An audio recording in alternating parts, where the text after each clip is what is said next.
on YouTube. First time streaming on YouTube ever. That is crazy. They make me... Dog, okay, wait. Wait. So YouTube has me sign in... So Streamlabs has me sign in to YouTube through the service to actually stream on here. But then... I have to use a separate... Bro, what's the point of having the chat here then? Alright, whatever. What's the point of having the chat in the thing if I have to open up a separate tab in Google to actually, like, moderate and shit?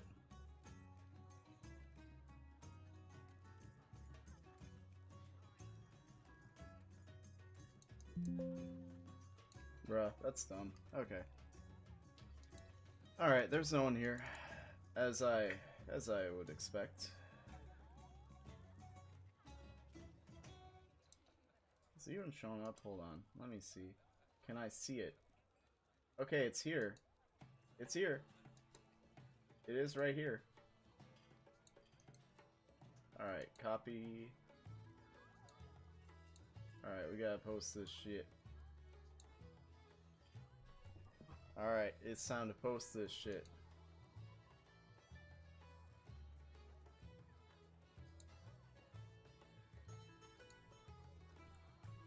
It's about that time, y'all.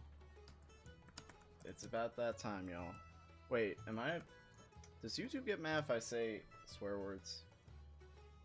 That seems like something YouTube does. That I probably don't have to worry about as much with Twitch.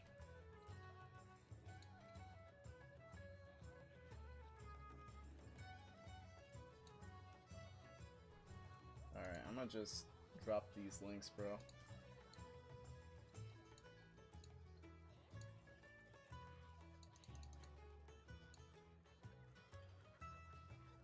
I'm gonna just drop these links and I'm gonna just make a tweet that says I don't even got a way to show Chrome on... Wait, yeah I do. I don't feel like figuring that out right now. So... I already lost my chat. YouTube is weird.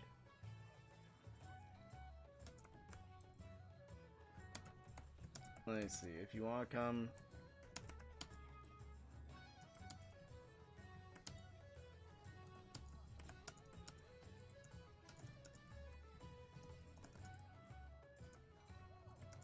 For first time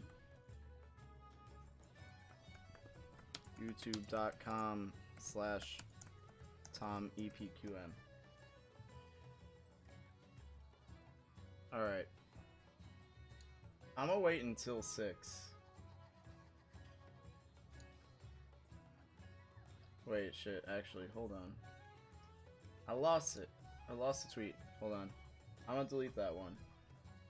Why? Because we need an image to catch people's attention. We ain't doing none of that, like, oh, we're gonna, you know. Alright. We're gonna do a GIF. We're gonna do a Princess Mononoke GIF. What in the hell did you just do? This site is broken.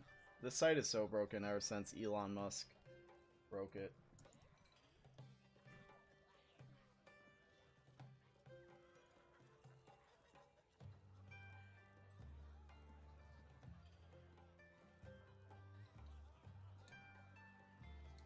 Alright, paste that. Okay, this site is broken. This is... Alright, let's see. Do we got anybody in here? Nope. We had one person in here and they left. I have no expectations here. Why does it keep on desktop? I keep tweeting and that will save the tweet and then post the tweet.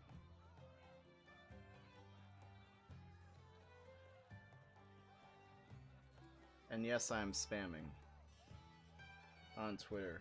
Everyone unfollow me now. I've been gaining followers somehow. After like several years of just steadily losing followers. Just very steadily just losing any followers I had. That's just the name of the game, bro. That's just how it is. When you stop caring as much. I don't know if it'll... What do you mean top chat, live chat?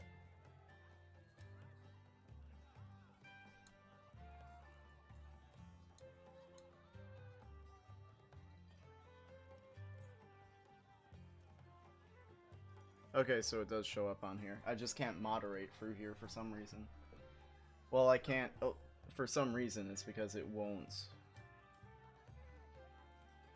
It doesn't let me sign in through here for some reason. YouTube is weird. YouTube streaming is weird. Wait, do I even have my chat box? Let me see. Does it pop up on the screen? Does it pop up? Or... Okay, it does. Alright. Okay. This is my first time doing this here. It's my first time doing this around these parts. Does everything sound okay? Is the mic okay? I guess I could... Hold on. Let me do this. I'll mute that. And then... I'll open it up for myself and see. We'll open it up and see. Is it like rating?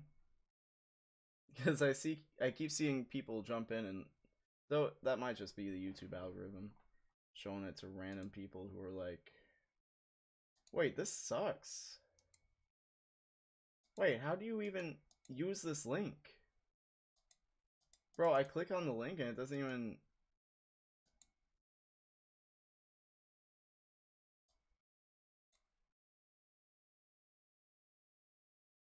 Okay, it sounds fine.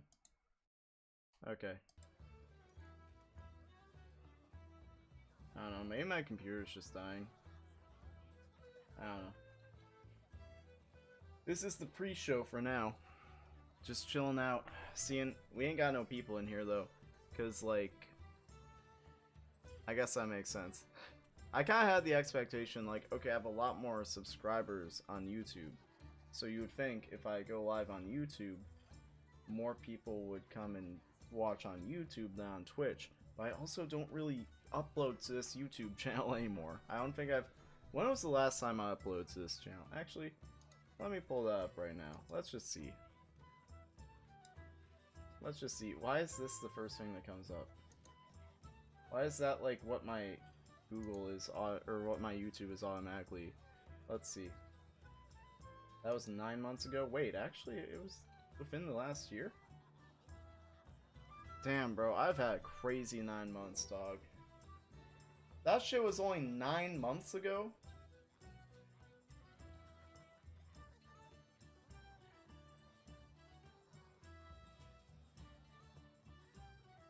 It's been a long-ass 9 months, then. I'm actually like... Wow. Alright. Okay. Damn, dude. Oh, I did upload this, though. I did upload this. So there's that. God damn. Okay. Alright. I'll wait until 6 o'clock. Then we're starting the show officially. We're officially starting the show. And if you're not in here when we start the show, too bad.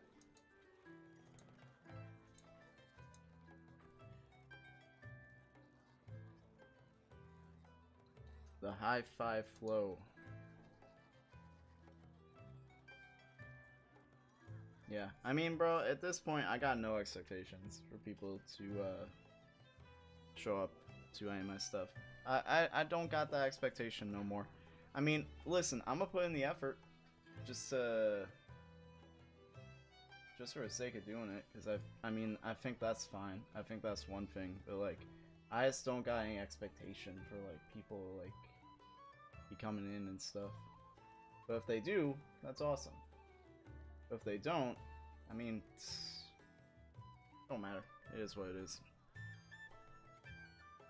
It is what it is, and also I am kind of setting this up for a to be viewed after the fact, because I don't want it to be too long. But I do want to see if we can get people in here. It ain't going so well. But either way, I can just do a reaction and have it be live, and if people show up, they show up. If not, they don't. We can just do the reaction just like a regular video. I guess that is kind of what this is. This is just basically a live recording of a video. Actually, you know what? I just had a brain blast. That's what we should just start doing. Like, the way that I did the videos before, how it was just like, you know, kind of like a, oh, this grinds my gears this week type of thing. A water bottle's in the way. We should just start doing that as live streams. I don't know why I never thought about that. Why I never thought to do that.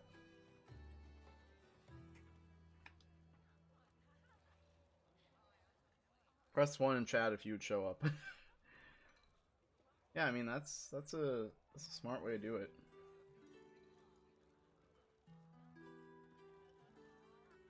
Alright, it is 6 o'clock. So I think it's time for us to start the show. Hello everybody, my name is Tom. I'm the Sugma Male, and if you didn't know, this is not my main channel, really. I mean, it is. It has more subscribers. I've had it for longer. But this is not primarily where I upload my videos that I actually, like, make and put effort into. And that's just kind of been the thing. That's kind of always how it's been. Because even before I made Sugma Male, there was always the roundtable. That was what people knew me for, mainly. But even after the roundtable, now we have Sugma Male. So let's get into the video. Before we get into the video, hold on. This what is this? What is this? What is this? Subpar quality? Nah. We don't do that around here. I just have a crappy webcam and, you know, a kind of okay mic and all that stuff, you know. And this is recorded on my my Samsung phone. You know, it is what it is. Listen. Same shirt, by the way. Alright, before I go into this, I was gonna say something. Okay, if you are new to the channel, or if you just came across this channel, or whatever, and you're like a roundtable fan who thought that, like, okay, I'm gonna go subscribe to Tom, I want everybody to understand this is the channel Sugma Male. Can't even see the full thing. Let me do this real quick. Sugma Male. That is where I primarily upload my videos that I actually, like, put effort into and stuff. Like, this is where I upload my videos now, where I'm, like, doing, like, long form stuff. Like, the long form, proper editing. And this is the first video I've made since this past summer. Or past spring. It's been a while. This is my first actual video I've made in a while, because I talked about in the video prior to that. We are going to watch some of my other videos on this channel, but probably not that video, because I feel like that video is kind of just, it is what it is. It's basically a glorified vlog, like, update video on my life that was just very overly ambitious and stuff, and kind of follows the same editing style. But I mean, it is, I don't feel like going through, you know what, fuck it, we will watch that. I'm thinking specifically this video and this video I also want to watch. Other than that, yeah, this is the one that, other than that, I've already talked about, you know, how this one aged, and we could also watch this one. You know what, fuck it, we'll watch that one, we'll watch this one, and we'll watch this one, in this order. Okay. Alright, autoplay is blocked, cool. So we'll do it like that. So we're gonna watch 4 videos. I was thinking this would take about an hour. With the run times, let's see, we got 11 minutes, 10. This was only 10 minutes? Okay. I thought that one was a bit longer. This one's 20 minutes. This one's 25 minutes. Alright, so that's what? About an hour in just the runtime. I'm going to be doing commentary. So we're going to be doing commentary, reacting to my own videos. This one's the most recent one. Alright, let's just get into it. I played this song in a minute. I don't know if I even remember the words. Oh, wait. I just remembered what I wanted to say. Because this was my first video in a while, and also there were two things happening. This was my first video in a while, so I kind of had to relearn how to make videos to a certain extent. So there's some little things in there where I'm like, I probably wouldn't do that when I wasn't as rusty. I probably wouldn't have done that prior. You know, these are little tiny mistakes, little tiny imperfections that I want to put in there. But I was also trying to go for like a DIY kind of feeling, which is why I'm like, I'm just gonna put in me like playing guitar off my phone, whatever, do stuff like that for like the background music here and there. And I'm just not gonna say exactly where the line is between me being like, yeah, this is DIY, and this is me being kind of rusty. So if you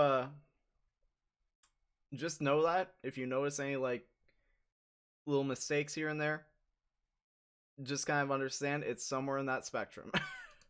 Alright, so let's get into that. I am bad at picking my favorite things. I usually end up going as broad as I can, picking top 5s or 10s, and it's not even indecisiveness. This is true. I just like art too much to be like, yes, of all the things, I like this one the best. This one is the best one. But I do have a favorite movie, one that I think... I also did cut like a 2-minute section here, just because there was like this whole like little exposition where I was just going into like all the different things I like. It's like, yeah, I can't really, I'm bad at picking my favorite wrestler, my favorite anime, my favorite cartoon, like, and I was just like, man, nobody cares. So I just cut it. And that's also, I did the cardinal mistake where I rendered with background music, and that's why you can hear like the backing track is a little bit weird in there, because I kind of tried to like blend it in, because it's like two separate parts of like the song playing in the background.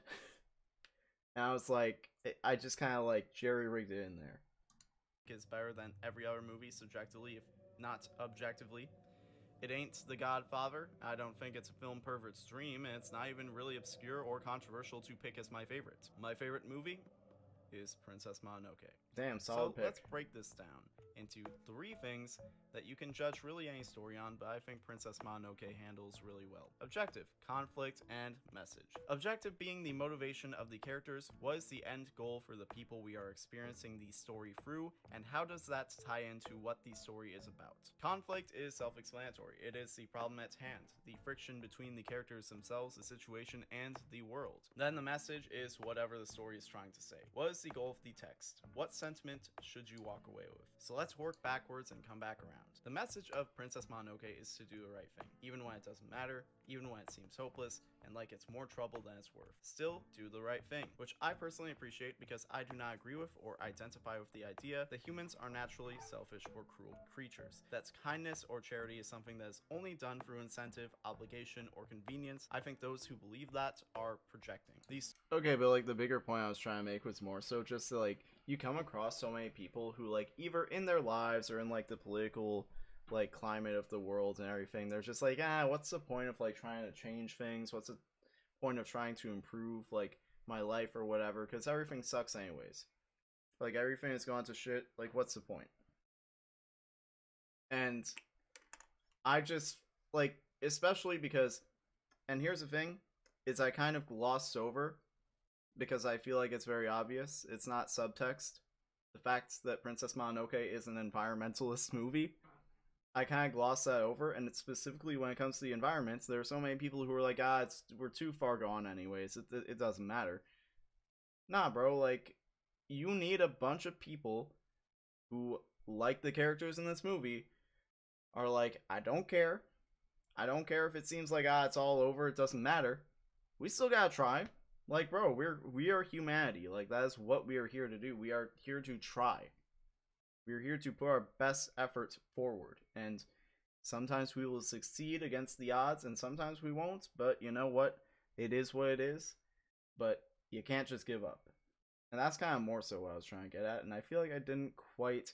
I feel like you can get that message from watching the entire video, but I feel like I didn't really get there in this beginning part. Story of Princess Mononoke is about a character with nothing to lose not acting selfishly and trying to do the right thing in a conflict where he has no skin in the game, which we'll get to later. But first, what is the conflict? The conflict is society versus nature. Society as a concept is a collective system that provides security and resources for everyone involved. In ethics, society is a social contract where you sacrifice some of your inherent freedom as an individual for the sake of having the protection and stability of an organized community. For example, you get to go to a grocery store instead of hunting and growing your own food. You can have water and electricity provided directly to your home. You have roads to drive on, and there are laws in place to keep you safe, at least in theory. However, you don't get to independently choose what rules and systems you live under. You have to answer to legal powers you may disagree with. That is a compromise on freedom in exchange for your security. In this case, the society in question is the village of Irontown, and that you might notice there's a little bit of a weird filter on that. That's mostly just for me trying to like avoid copyright, because the last time I made a Princess Mononoke video, it got sniped. It got sniped big time by the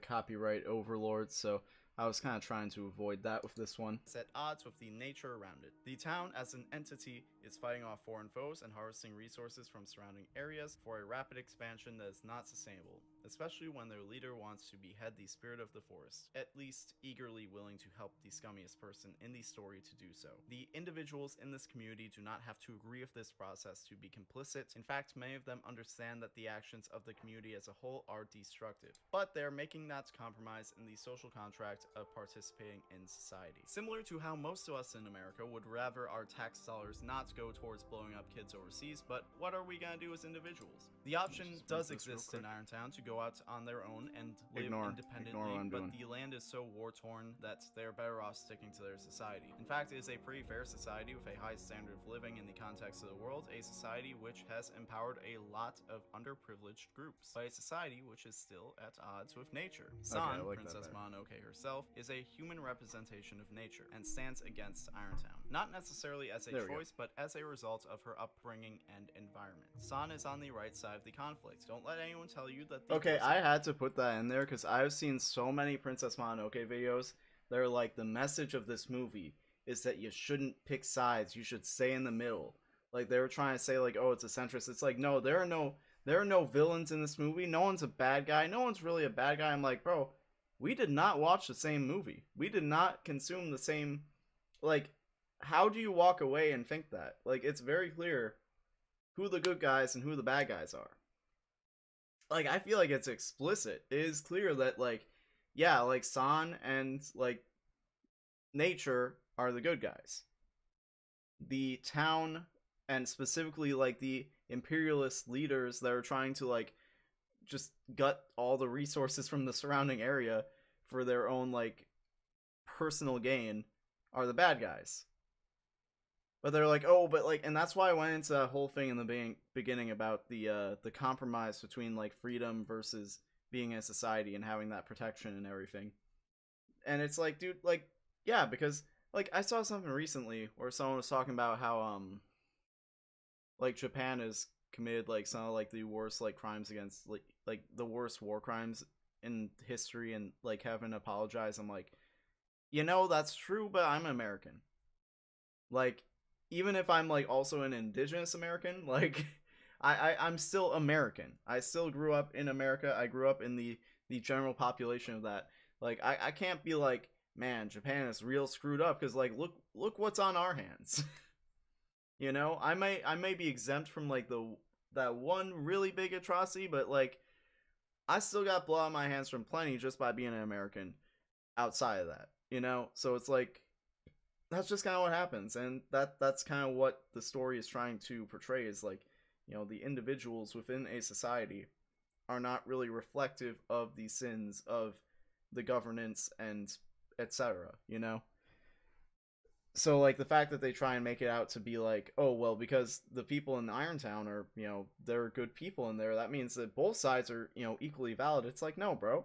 Like, especially like, yeah, it's understandable that some of them are kind of brainwashed by like this collective propaganda or whatever, but like, you know, being like, oh, but they're good people outside of that doesn't mean like, oh, but like no one's truly bad. It's like, especially when Jigo's there being just like an absolute scumbag. So I had to put that in there and be like, no, This is not a centrist film. This is not a centrist narrative. And I hate how people, whenever there's like a little bit too much nuance in a story, their lack of like literacy just kicks in. They're like, oh, centrism. Like people do that with Korra all the time. And it's like Korra is not a centrist story just because it's like the Avatar is meant to restore balance. And it's like, well, clearly the bad guys are the ones disturbing the balance and being aggressors, etc. But anyways, I just had to put that in there because I cannot tell you how many videos and video essays I've seen on Princess Mononoke that are like, oh yeah, Ashitaka is there to be a centrist. Like, no. You missed the point.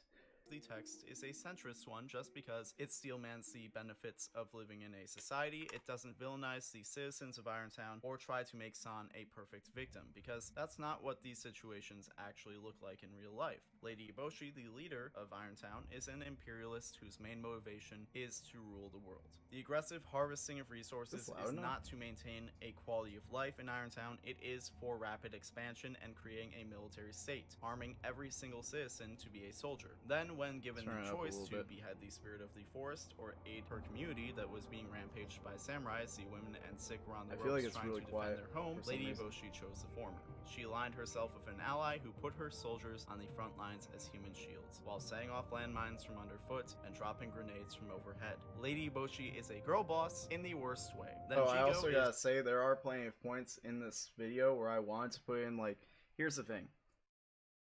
I added this on my MacBook. I haven't set up the iMac, I just moved into a new place recently. I have the iMac from the Roundtable office, and I'm sure if I set that up and I was editing on there, it would have been fine, but like, I was doing this on my MacBook, and my MacBook is old, and it has been through some things, especially like being a video editor for the last, what, 6-7 years.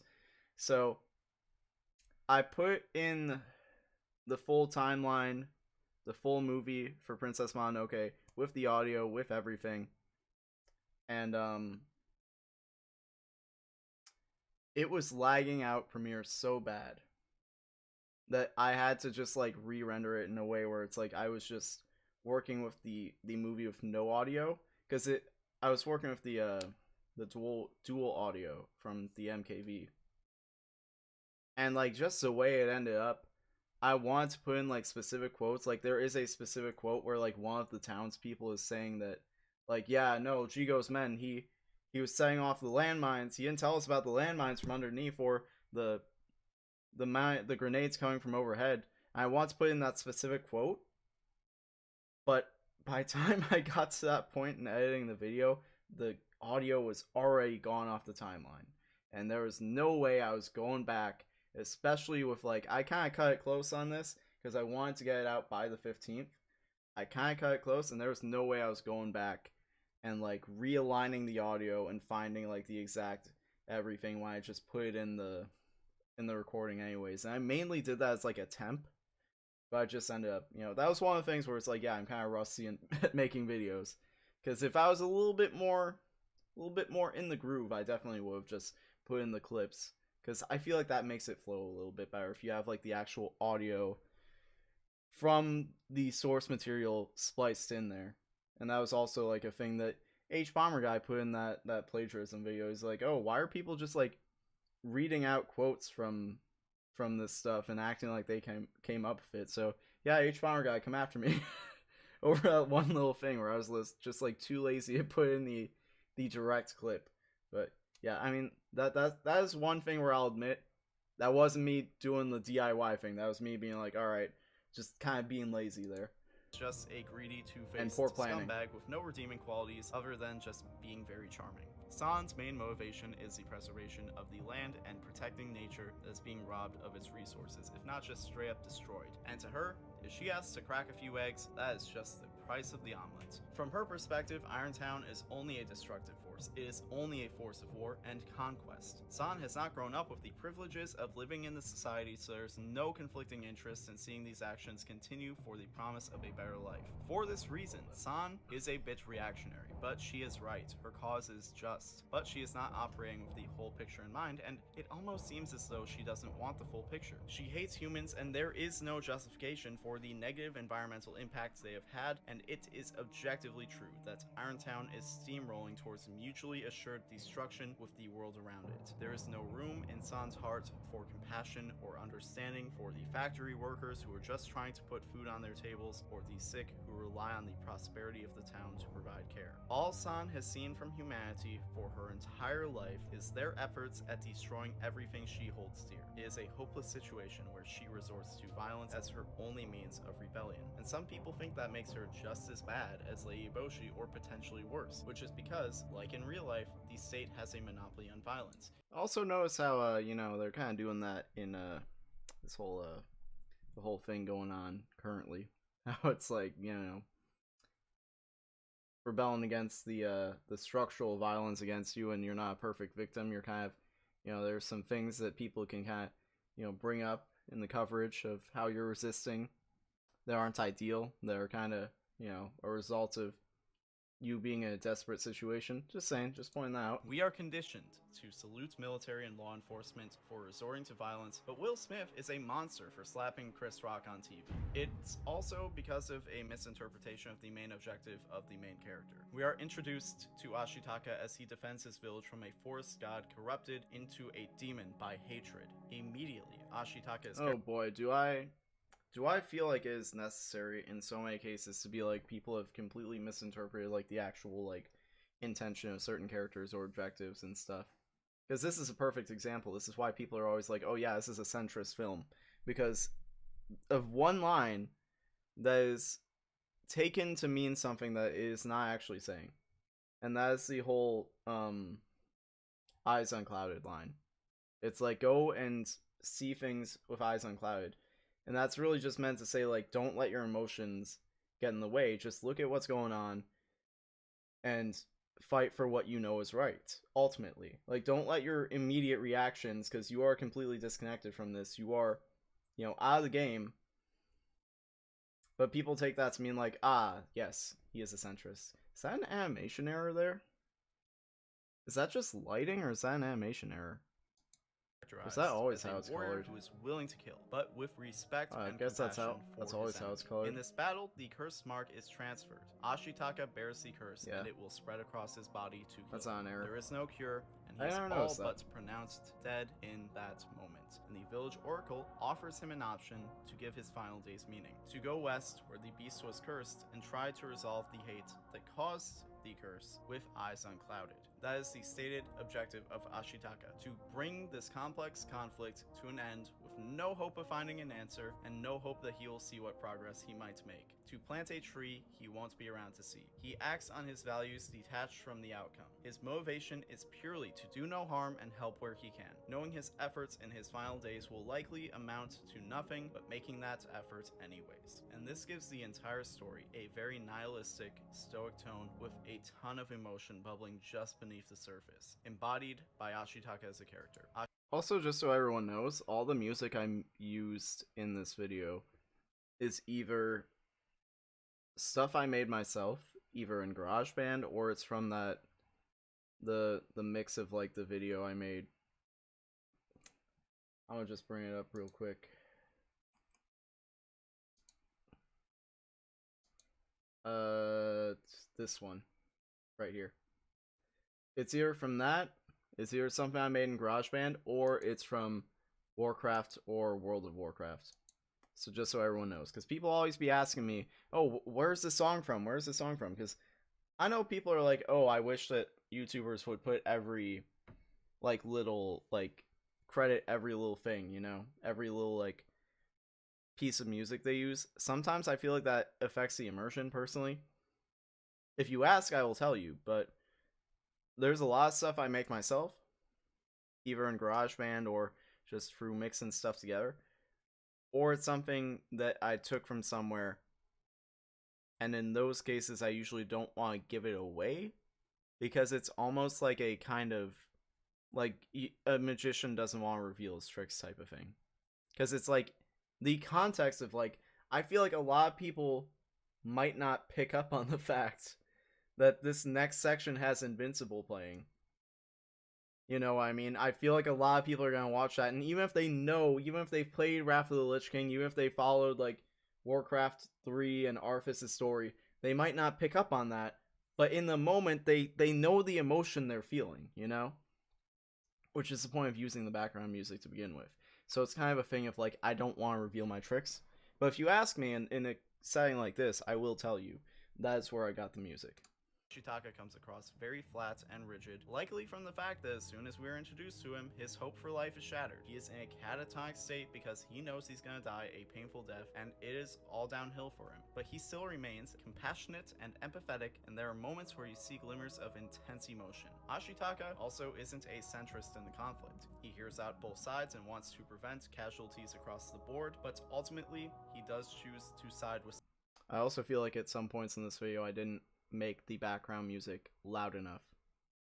And I feel like it's just kind of ambiance, which is, you know, it's fine, but there are points like this where I kind of intended it to be a bit more front and center, so that's something that's kind of me just being out of practice, because this is the first video I've made in a while. San and nature. He even has to restrain the hatred of his curse from killing Lady Eboshi as he learns more about her intentions and the damage that she is willing to cause. The challenge in writing a character like this is the fact that it is a lot to ask of someone to both accept... That is another thing where people are being like, oh yeah, San or Ashitaka's a centrist. Like, bro, homie tried to kill Lady Eboshi. Lady Eboshi, who is like a hot girl boss, like, you know, like that, she is sexy. She has a sexiness to her. Homie was not simping whatsoever. Homie was trying to kill her at a certain point. He never once tried to kill San. San tried to kill him with her straight up like body odor just hanging over him. And he was like, damn, you are sexy. Like, and you think this dude was a centrist? I'm just saying, bro. Their impending death, and then go out trying to save the world. It can be difficult to keep a character like that on track while still feeling human, but that is done successfully. After Ashitaka is shot through the body in Irontown for helping San, he is healed by the god of the forest. He notices the bullet hole gone, and then immediately, he checks his hand to see if the cursed mark is still there. And it is. For a moment, he felt a hope he thought he lost, only for it to immediately be lost again, which is one of the first and only times we see Ashitaka even entertain the desire of survival, and is the most emotion we have seen from him up until this point. There is a silent story in Ashitaka facing his mortality. At times he is strong and faces it head on without fear, at other times we are reminded how young he is, how he admires San, and how much he still wants to live. And at the same time, San admires him but does not want to show weakness towards humanity. So I did mention this on Twitter, like, as I was finishing up the video. Something I wish I put a little bit more attention on is the fact that, like, the first few times I watched Princess Mononoke, and like I said, it's my favorite movie, so I've watched it many, many times. The first couple times I watched it, I felt like the romance was so forced. It felt like it came out of nowhere. It really felt like, okay, here's a male character and here's a female character. Make them kiss. That type of thing. And the more I've watched it, the more I realize, like, how important it is for each of them to, like, fall in love with each other. Just to, like, challenge where they are. Because San is, like, fully, like, I hate humans. I am not a human. I identify more with nature. I am not part of humanity. But she is a human, and it's something where it's like, it's one of those things where it's like, you can't change that. That is not something that you can change. It is who you are, whether you like it or not, whether that's something that, there is no changing that.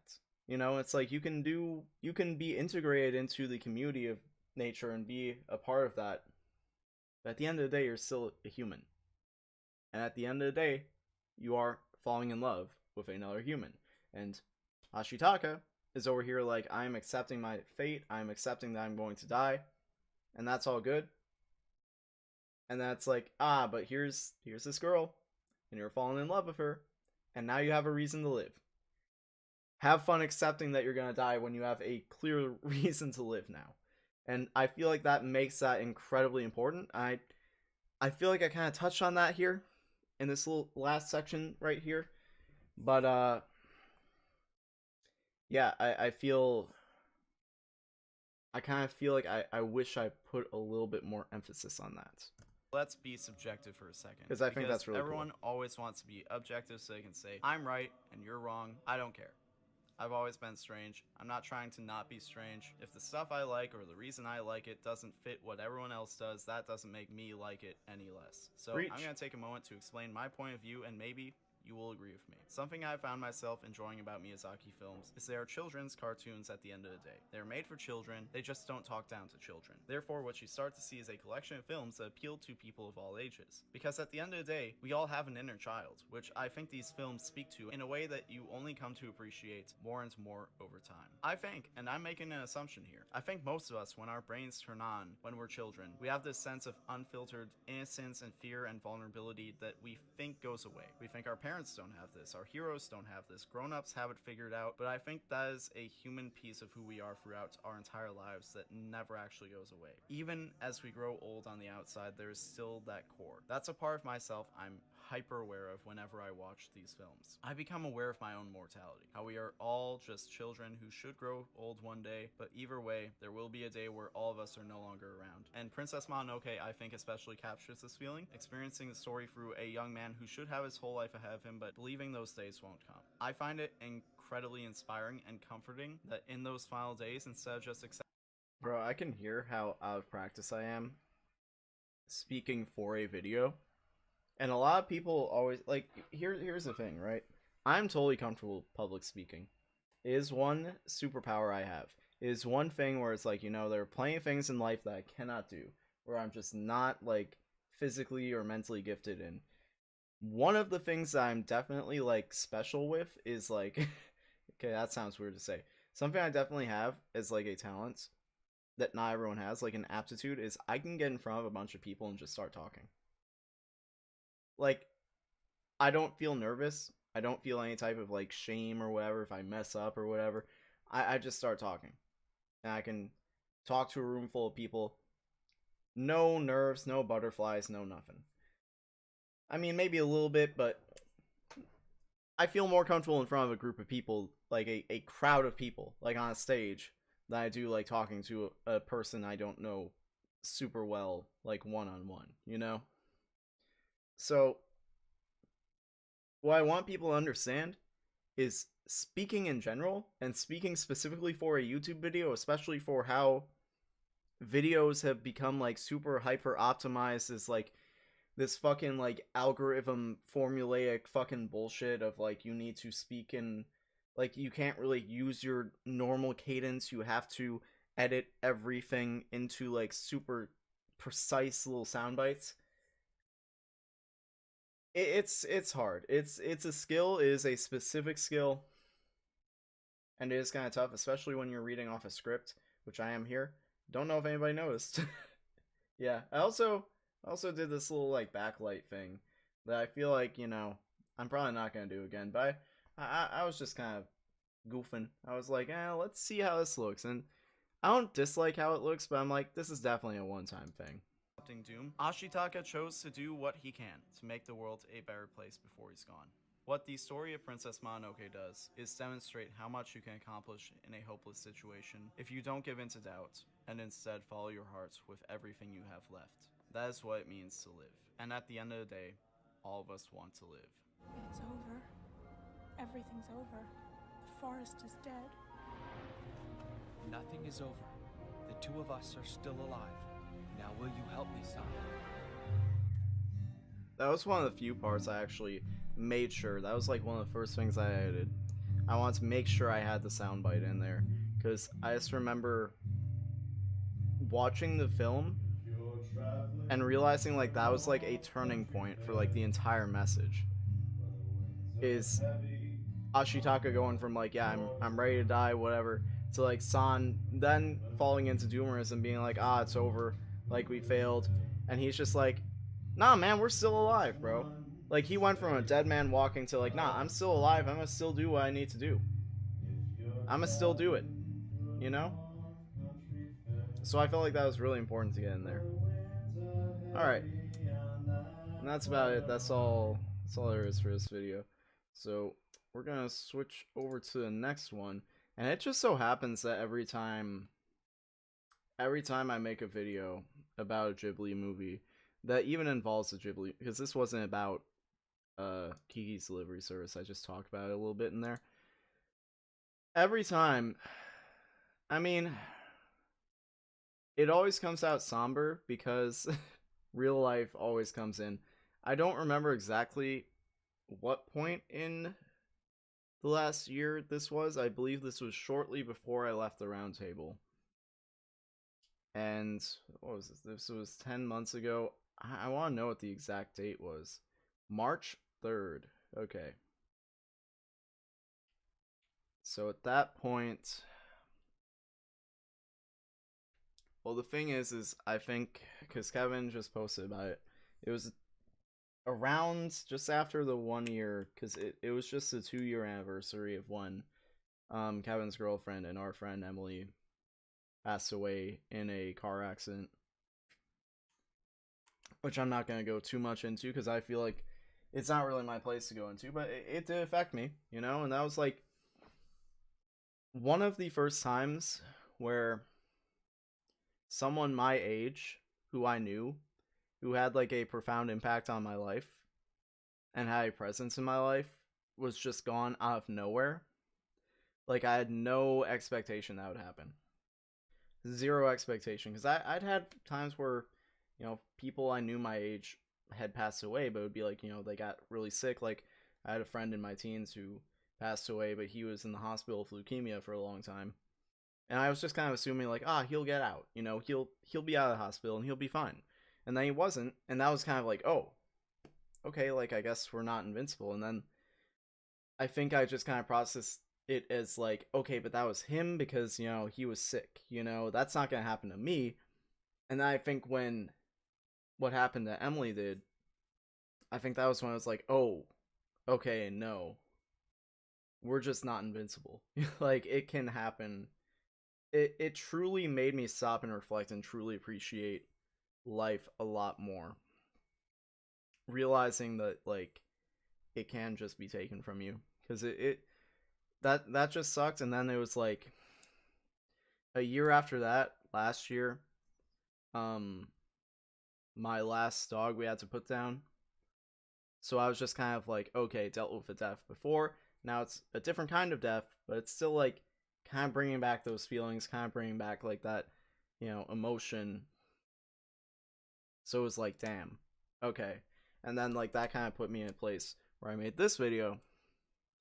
And then this year, this, like, shortly after this video was made, after I left the round table, got a new job. I've talked about that. Like, my first couple days at that job, a guy came up to me and he was like, yo, what's your name? Introduced himself. And from then on, like, he was just always like a cool dude to me. And like, he was a dude who I would talk to a lot. I was introduced to, through him, through talking to him at work, I was introduced to someone who was actually friends with a lot of friends I already had. And I found that out through getting invited to the same Halloween party. But yeah, he was just a really cool dude. He was one of the most genuinely nice people I've ever met. And like, to the point where it's like, there was a point where I was kind of like, okay, this guy's like faking it. He's like patronizing. But then like, as I got to know him more, I'm like, no, he's genuinely just that nice. And then last week, found out that he passed away. He was the exact same age as me.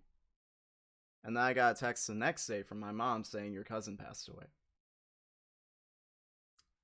So that was whiplash to find out that the friend I'd made at work was related to me the whole time and we never knew.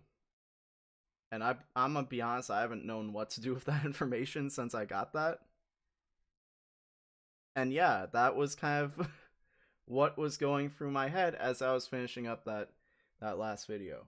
So that's just kind of like, I guess, what happens whenever, I guess I need to stop making videos about Ghibli movies. But like this one here, it wasn't a thing where it's like, oh, I made it and then something happened. It was like, I was already kind of in that headspace and then made the video. And then, yeah, it was just a little bit too parallel to, you know. But I mean, that's just life. That's just life, unfortunately. Life is definitely hard out here. Yeah, but you really just don't know. And I'm gonna just set that tone as we go into this video. I've been frustrated. I Oh, feel we're jumping ahead? Okay. Let's not do that. Alright, now YouTube is gonna be... There we go. Alright, there we go. Okay. Hello everyone, my name is Tom, I am the Sugma Male, and I love examining and breaking down stories, which if you're not new here shouldn't be much of a surprise. I find myself extremely fascinated by the ways that we tell stories, and why we tell them, what we get out of sharing stories, and why that is so impactful. Because there are jobs with a much greater material importance. By telling a story, you are not paving the road for It's so everyone. funny how, like, in this little there's no explanation, but, like, this is a park I like going to. It's near me. It's a popular park. That water is supposed to be way lower. I went up there one day and it had just like rained, and like it's supposed to be about like 4 feet lower. There's like a sand bank there, like all this stuff, like, and it was just like way up, and like there were parts of the trail that were just like underwater. It was crazy. So that's what this video is. This is footage I actually recorded Drive myself. on. You are not curing There's my diseases. arm. You are not having Right the there. same visible physical impact on society. Yet stories make billions of dollars every year. With so much capital invested into bringing them to life and putting them in front of as many people as possible, which wouldn't be the case if they were as trivial as some make them out to be. Because as the saying goes, math and science allow us to live, but art makes us want to be alive. That's which the is same why part. I've never questioned the value of making YouTube Okay, videos actually, hold as on, a way hold to on. contribute Let me go back. So, like, to put into perspective, this is that same park. The water was up in the other video. The water was like up to here. Like, I think I'm standing on the sandbank here, and then the water was like up to here in the other video. That's why I was recording the video, because I was like, yo, look at this. This is crazy. I think I was putting it on, like, I don't even remember what I was doing for those videos. I was just like documenting it, because that's just kind of what happens when you're a YouTuber, is you just start... I mean, it's also just a generational thing. I've kind of come to accept that, like, in this generation, everyone is kind of a content creator. Everyone kind of does a little something here and there. You know, like, it's pretty common nowadays. Like, everyone's, like, especially TikTok has really opened that up, where it's, like, people can just, like, it's so user-friendly. It's so not demanding. That, like, everyone is, like, a part-time TikToker, it feels like. I mean, it is what it is. Yeah. I've never questioned the value of making YouTube videos as a way to contribute to society, especially YouTube videos that help bridge the gap between individuals and the arts Look that at that. affects them. But even Look at finding the trio. purpose in that Look at role the is good not old dream days. many think it is. Look at that. Over the last few years, I've been frustrated. Look at that. I feel as though I'm working harder and creating a greater output than I have ever done for less in return. There are Yep. times where it's very difficult to push myself through and keep going even when I want to, even when I crave the sense of pride and accomplishment from putting my work out there, even though I get a sense of satisfaction from performing and entertaining that I don't get from doing anything else. And there are Yep. times where I feel like there is a fire trying to burn with no fuel. A Yep. story that I find myself coming back to is Kiki's Delivery Service. God damn, it is crazy the difference a year makes. Not even a year, 10 months makes. I mean, it was probably about a year that I was recording that. Maybe a little bit less, but god damn, it's crazy what the difference a year makes. Because it's not like, you know, it's definitely one of those, the more things change, the more things stay the same. Because I've definitely made major strides. I did not think I would own my own place within a year at that point, but here I am. And didn't think I'd be making the type of money I'm making now, which at this point is it's starting to become a thing where it's like, okay, now I need to make more money, because that's always how it goes. You get to like that next level, and then you realize like, oh man, there's like, my life still demands more money. You know, it's like, ah shit, we just got to like a comfortable spot, and now it's like, oh man, like, you know, things switch around a little bit, the cost of living goes up a little bit, and next thing you know, you're living paycheck to paycheck again. So it is what it is. That is what it is. But yeah, I mean, that's kind of part of why I'm like doing this stuff. I mean, it's not just because I want money, but it's also like I got a whole whole lots of plans for what I'm gonna do in this next year. But I do kind of want to come back to making content, partly because I know it's like, okay, I don't need to make that much money doing this to like actually like be comfortable. Like if I can make like a few $100s here and there like every couple months, not every couple months, but if I can make like a few $100 every month, that'll make a huge difference. But if I don't, I mean, there are other things I can do, but I also feel some level of obligation to continue making content. Not even out of obligation to like anybody, but like almost like an obligation to myself. You know what I mean? Does that make any sense? I don't know. Anyways, let's continue. Is about a young witch, Kiki, who realizes that by using her ability to fly on a broom, she has a natural talent in being a delivery girl. She also finds genuine fulfillment in doing deliveries for people, so she puts her all into her work. Are you alright? I do this every day! As Kiki barely scrapes by off the money she's making, her social life suffers from always working, and she realizes that not every recipient of her deliveries is so grateful for her services. Ooh man, this was my summer, huh? I hate Grandma's stupid pies. Leading to burnout, she gets physically ill, lethargic, and her magical abilities start to fizzle out, meaning she can't use the talents that makes her business possible, forcing her to stop working, go off into the woods, and recharge until she can come back. Damn, that's so what I it's want to do strange now. that people look at this movie with such a positive recollection. The story of a young person working themselves through physical and mental illness. Man, bro, this is my life more than when I made this video. That's crazy. I feel like this applies more to my life now than it did back then.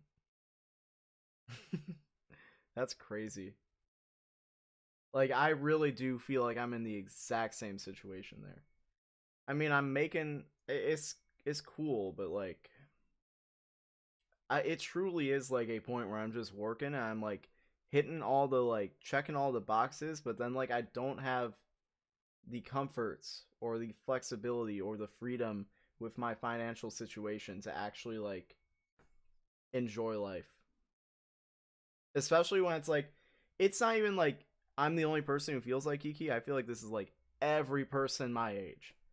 Every person from like, as soon as you start working and you're able to like move out of your parents' house, I feel like this is like everybody I know who has their own place, who is working constantly. It's like everyone is just like on their own schedule of like working, going home, sleeping so they can go to work the next day. And it's just like, it's so hard to coordinate. It's so hard to have like a social life and like feel some sense of community. And it's like, you know that everyone's going through the same thing, but it's like, and it's so crazy because I was just talking to my friend, just like messaging, like texting him like earlier this week, just talking about like, yeah, man, this shit sucks. And like, just that made me feel so much better. Like, we were just talking about like, man, like, you know, what if we could do this, like little side hustle ideas. And just doing that, like, was a bit cathartic. Like, just being able to be like, damn, bro, like, we all feel this way. Like, like, we all feel like Kiki. We all feel like her. Like, we're all like, damn, bro, I wish I had enough money to, like, take time off work and, you know, do all that. I wish I could, like, afford nicer clothes, you know. My clothes are all just, you know, lame or whatever. Like, we really are just all going for the same thing. And, like, the worst part is like, I've been like, dude, something's gotta give. Someone's gotta, like, something has to go too far to where, like, a major change happens. But then I realized, I'm like, dude, all the people in power, it's not gonna affect them. Like, they're just paying us enough to be workers. They don't even care about us being consumers, because they're trying to go, like, all the consumers they're going for are, like, the people who are already, like, millionaires or whatever. It sucks, bro. We need straight up class solidarity. We need some sort of revolution. I'm not saying like a violent revolution. I'm saying like, because that's usually like what people online are like fantasizing about. Like, oh, we're gonna go down to the White House and like, you know, start like doing the French Revolution type shit. It's like, nah, we just need to like full on like unionize and like organize shit and just like get our fucking money, bro. Like, get the fucking fair treatment that we deserve as members of the proletariat, you know? Like, it doesn't have, like, I'm not saying like French Revolution. I'm saying like labor reform from like the early 20th century, that type of shit.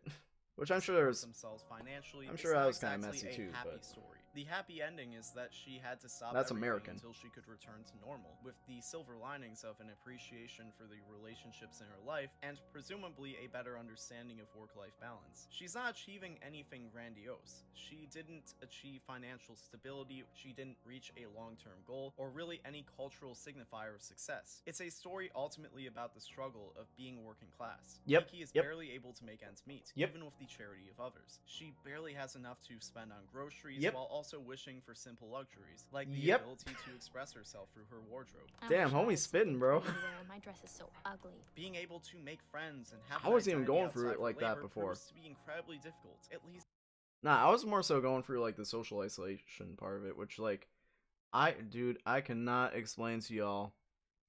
I was a straight up alien working for the round table, especially from home after COVID. Like my social skills deteriorated to an extreme amount. Like I had no idea how to talk to people. I remember getting like I think my like booster shot for my COVID vaccine.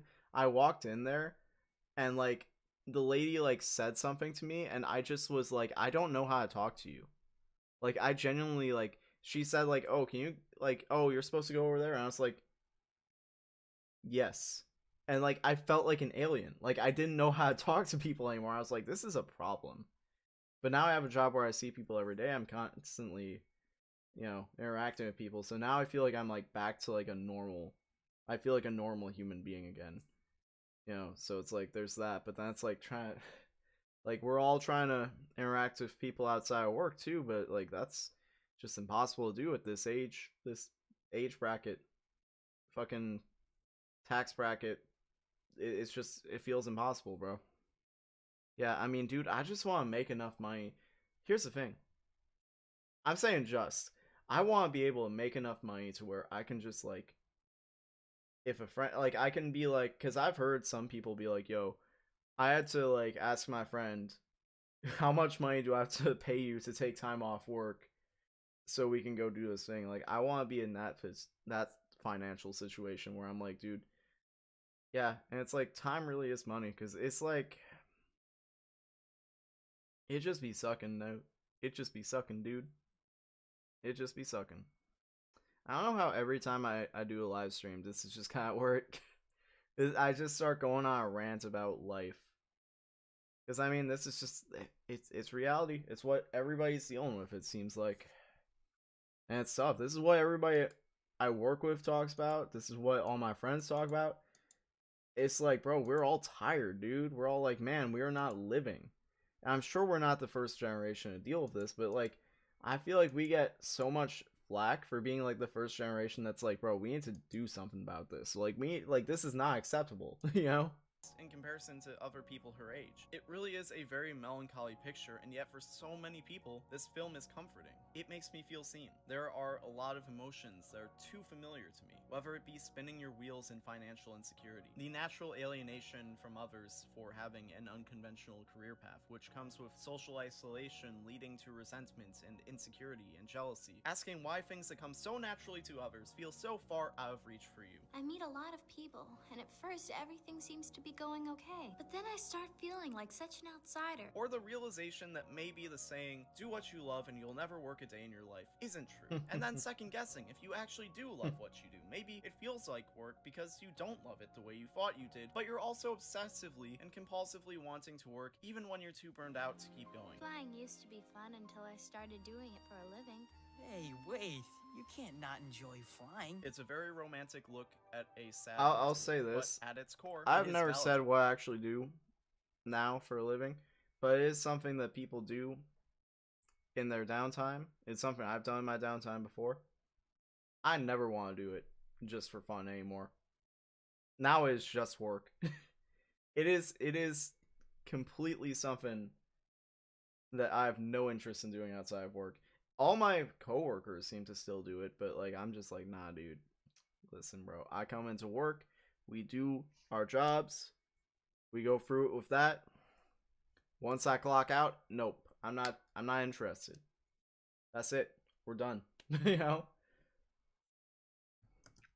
It tells you that even though you may be struggling, you may be unhappy, even with so much about your situation, your sense of self, and your purpose lacking stability, not only are you still valuable enough for your story to be told, your story is worth celebrating, because your current place in the world doesn't mean you are less than. It is a mirror of the good you do and the efforts you put in without ignoring your failures. And that's not only nothing to be ashamed of, but something worth taking pride in. I don't get it. Would you please bring this to a young delivery girl? She was kind to me, and it's my way of saying thank you. This is a touchy road to walk, because painting a romantic picture of the struggle can be a beautiful thing that inspires you to keep your head up through your hardships and be thankful for what you have. But it can also downplay the weight of what you are going through and make it harder for people to empathize with it. Just seeing a poetic picture of depression written in a colorful font. It can also enable negative thought loops to encourage wallowing in your sorrow instead of handling the pain in a productive way. I think Miyazaki does a great job in Kiki's delivery service of finding a middle ground, showing Kiki's sadness and anxieties alongside her kindness and work ethic. He has a very honest approach to touchy subjects in a way that isn't trying to insist upon you. No tough love, no sugarcoating, just this is what it is. So take it for what it is. I'm impressed with myself. Like, I'm not gonna lie, cause like, homie, I wrote this video. I did this video when I was still living with my parents, bro. I didn't know about half the shit that I was talking about firsthand. But like, I know I'm an empathetic person, but like, it is crazy how like, I didn't know what the fuck I was talking about, but like, I did. Like, now that I'm actually going through it, I'm looking back, I'm like, dude, how did you know exactly what I was gonna feel now that I'm actually going through it? That's honestly kind of crazy to me. Yeah, now I see why this video did so well.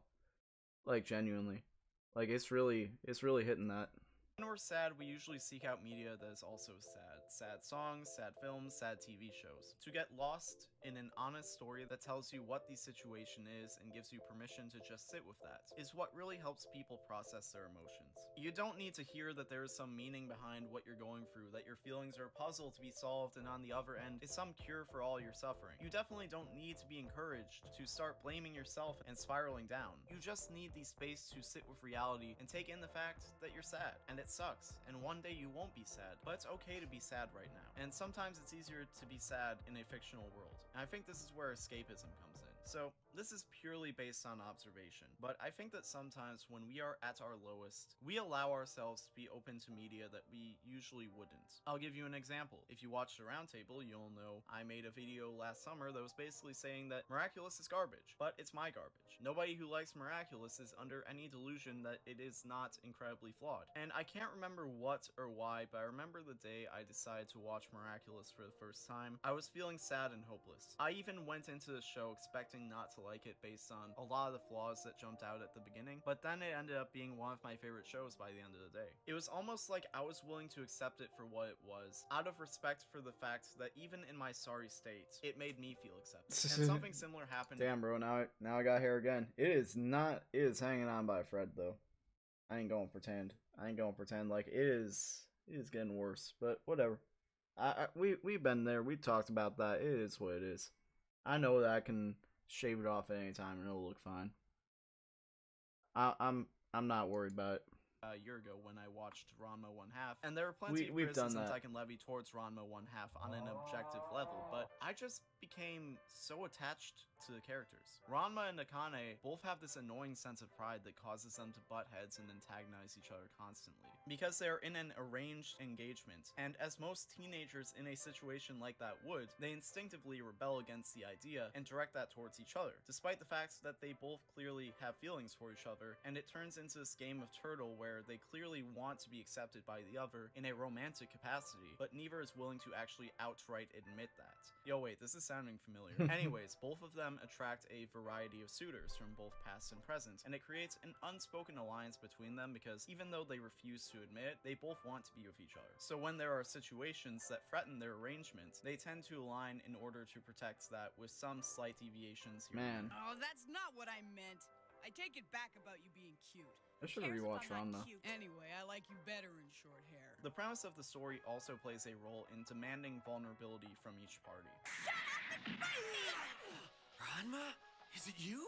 Ranma's gender identity, the fact that he can be turned into a girl at a moment's notice despite firmly identifying as male, and the fact that among the people who know about it, Akane is the person with the closest proximity to Ranma in their day-to-day, that forces him to open up to her, and in turn she becomes more open with him. But this openness is also why both characters know exactly how to get under each other's skin. The TLDR is the circumstances of this relationship cause a lot of ups and downs for these two, and what that does is it sets up moments of very genuine sincerity that are contrasted against the many conflicts that arise, giving both Ranma and Akane a ton of dimension. So while I was burning through every episode of Ranma 1/2, and also processing a really horrible point in my life, I felt like I wasn't alone while I did that. And it wasn't because I related to these characters, or because they resonated with me. It was because the story managed to make me care about these drawings on a screen like they were real people I knew in real life. And once I watched the final episode, and the final scene was just those two coming on screen and saying goodbye, You know what? I wouldn't say that they didn't resonate me. I think I relate to Ranma in some ways.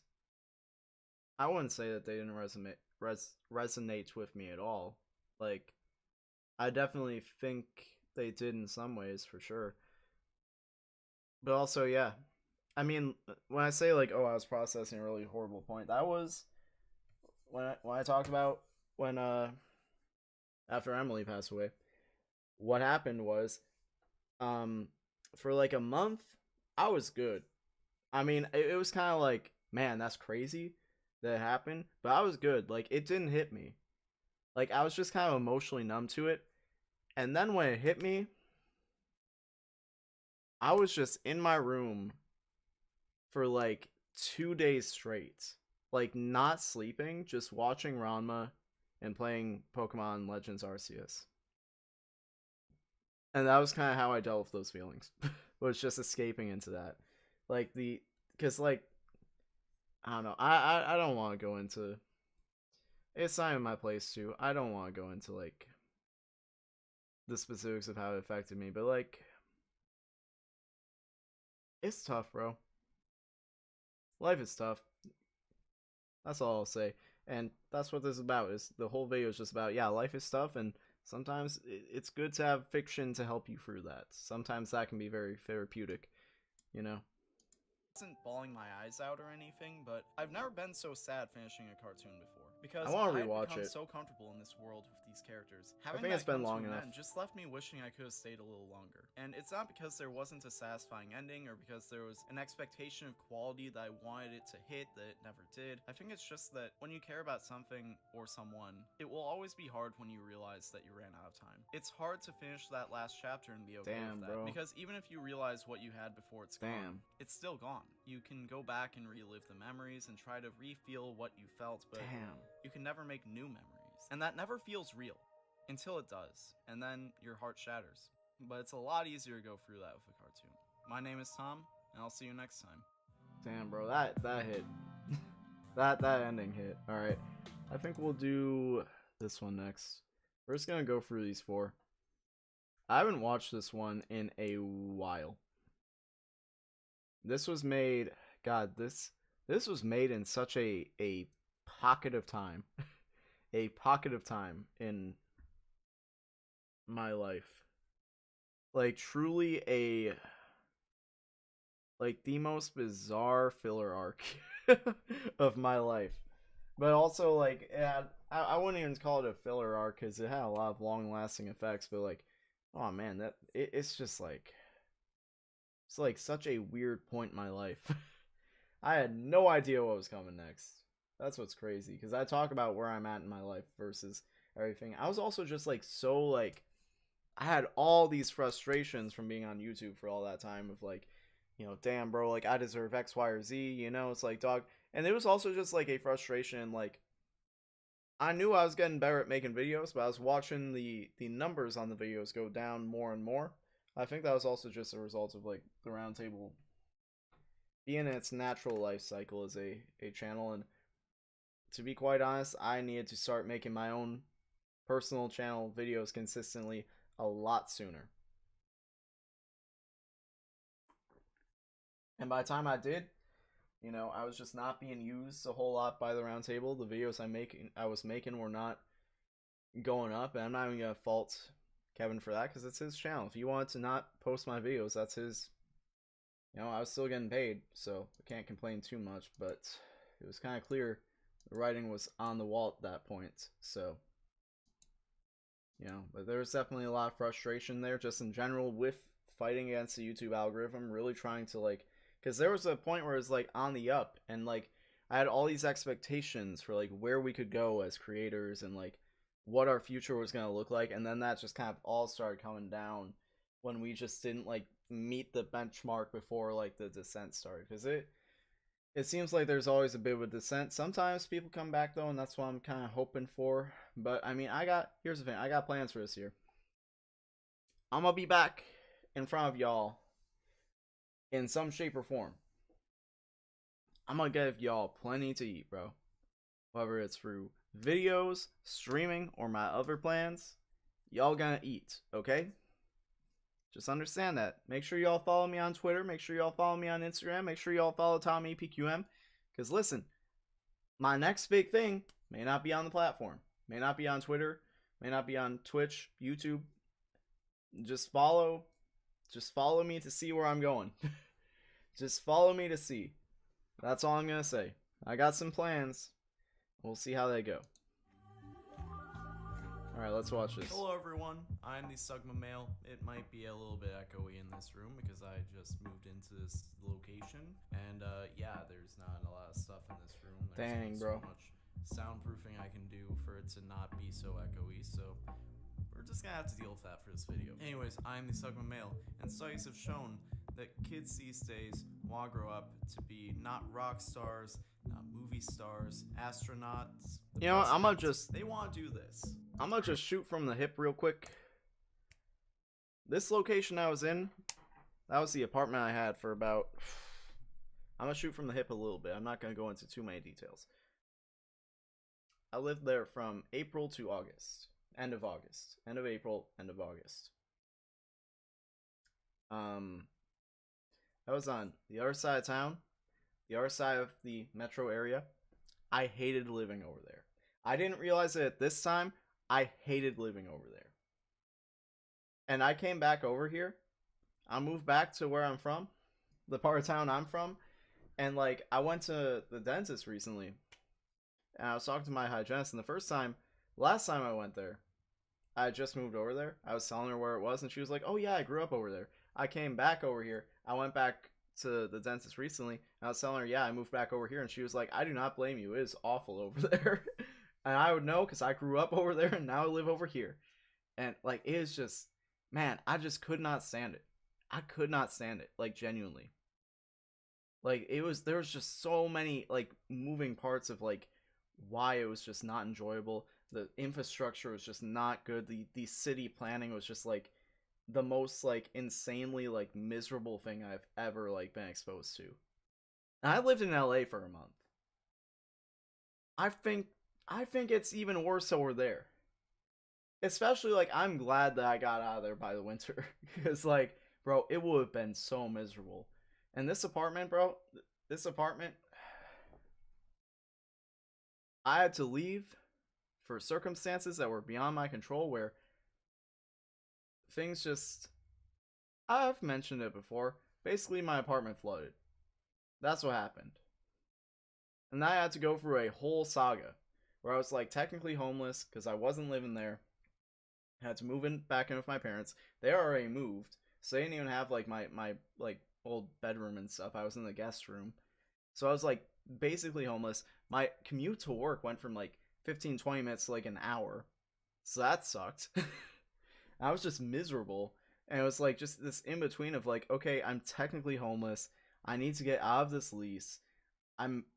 They're saying they will let me out of this lease, but then they were doing some weird stuff. I'm not gonna go into that, but they were doing some weird stuff that was stressing me out.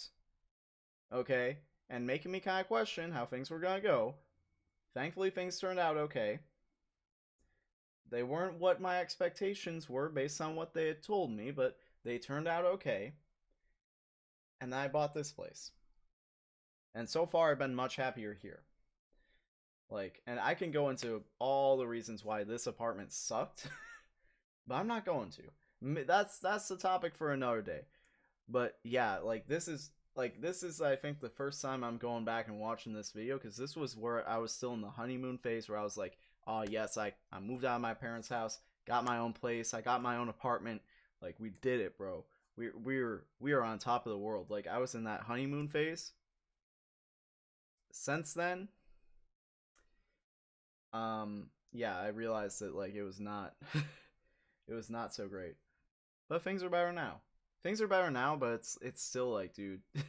Yeah, I know, just like, I have not processed, like, the all the feelings from that whole saga. So movie stars, astronauts, the president, they want to do this. Hello everybody, my name is Markiplier and welcome to Five Nights at Freddy's. Welcome back to the vlog. Today we're exploring downtown Manhattan. Let's go! And we're gonna spend 24 hours straight here. Today's y'all seen Casey Neistat be just like a insane, like, over the top Zionist?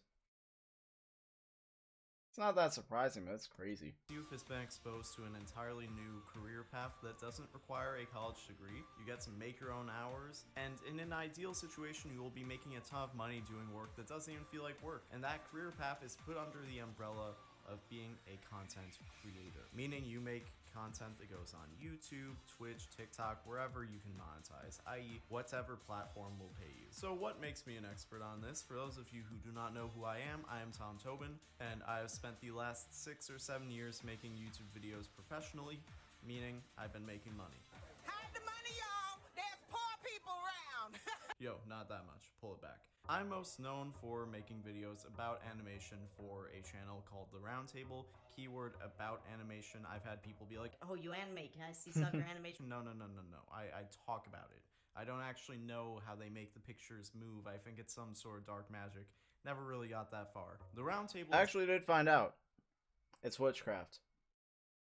Witchcraft, sorcery, all that. a channel that has over 1 million subscribers, started by my friend Kevin, who you Where are they at now? Where are they at now?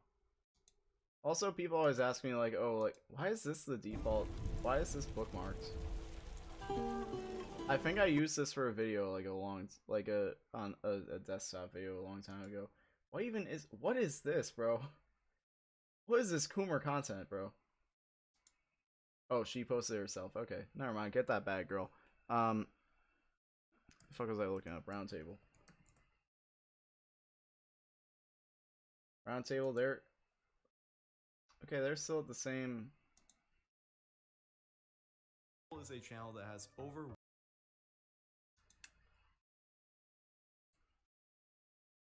Okay then, how are their... I mean, their views are doing... Wait, what happened in the last week? What happened in the last week, bro? Guys, go watch these videos. What?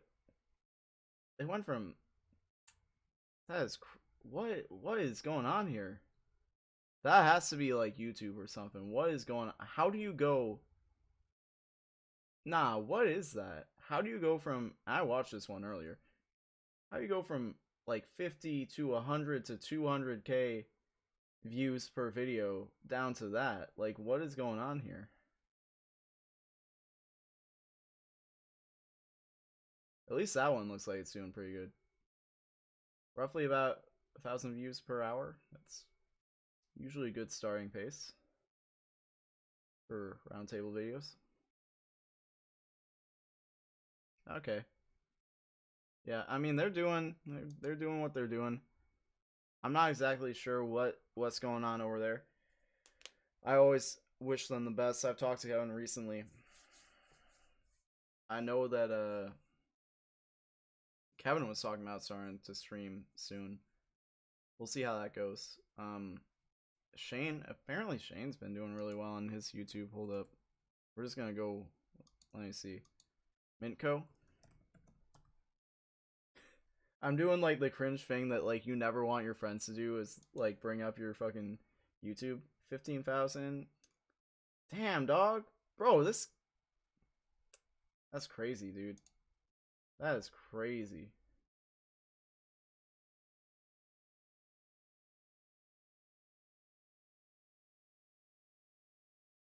Wait, when was that video from? 11 months ago? Let's see. Wait, where's he even in here?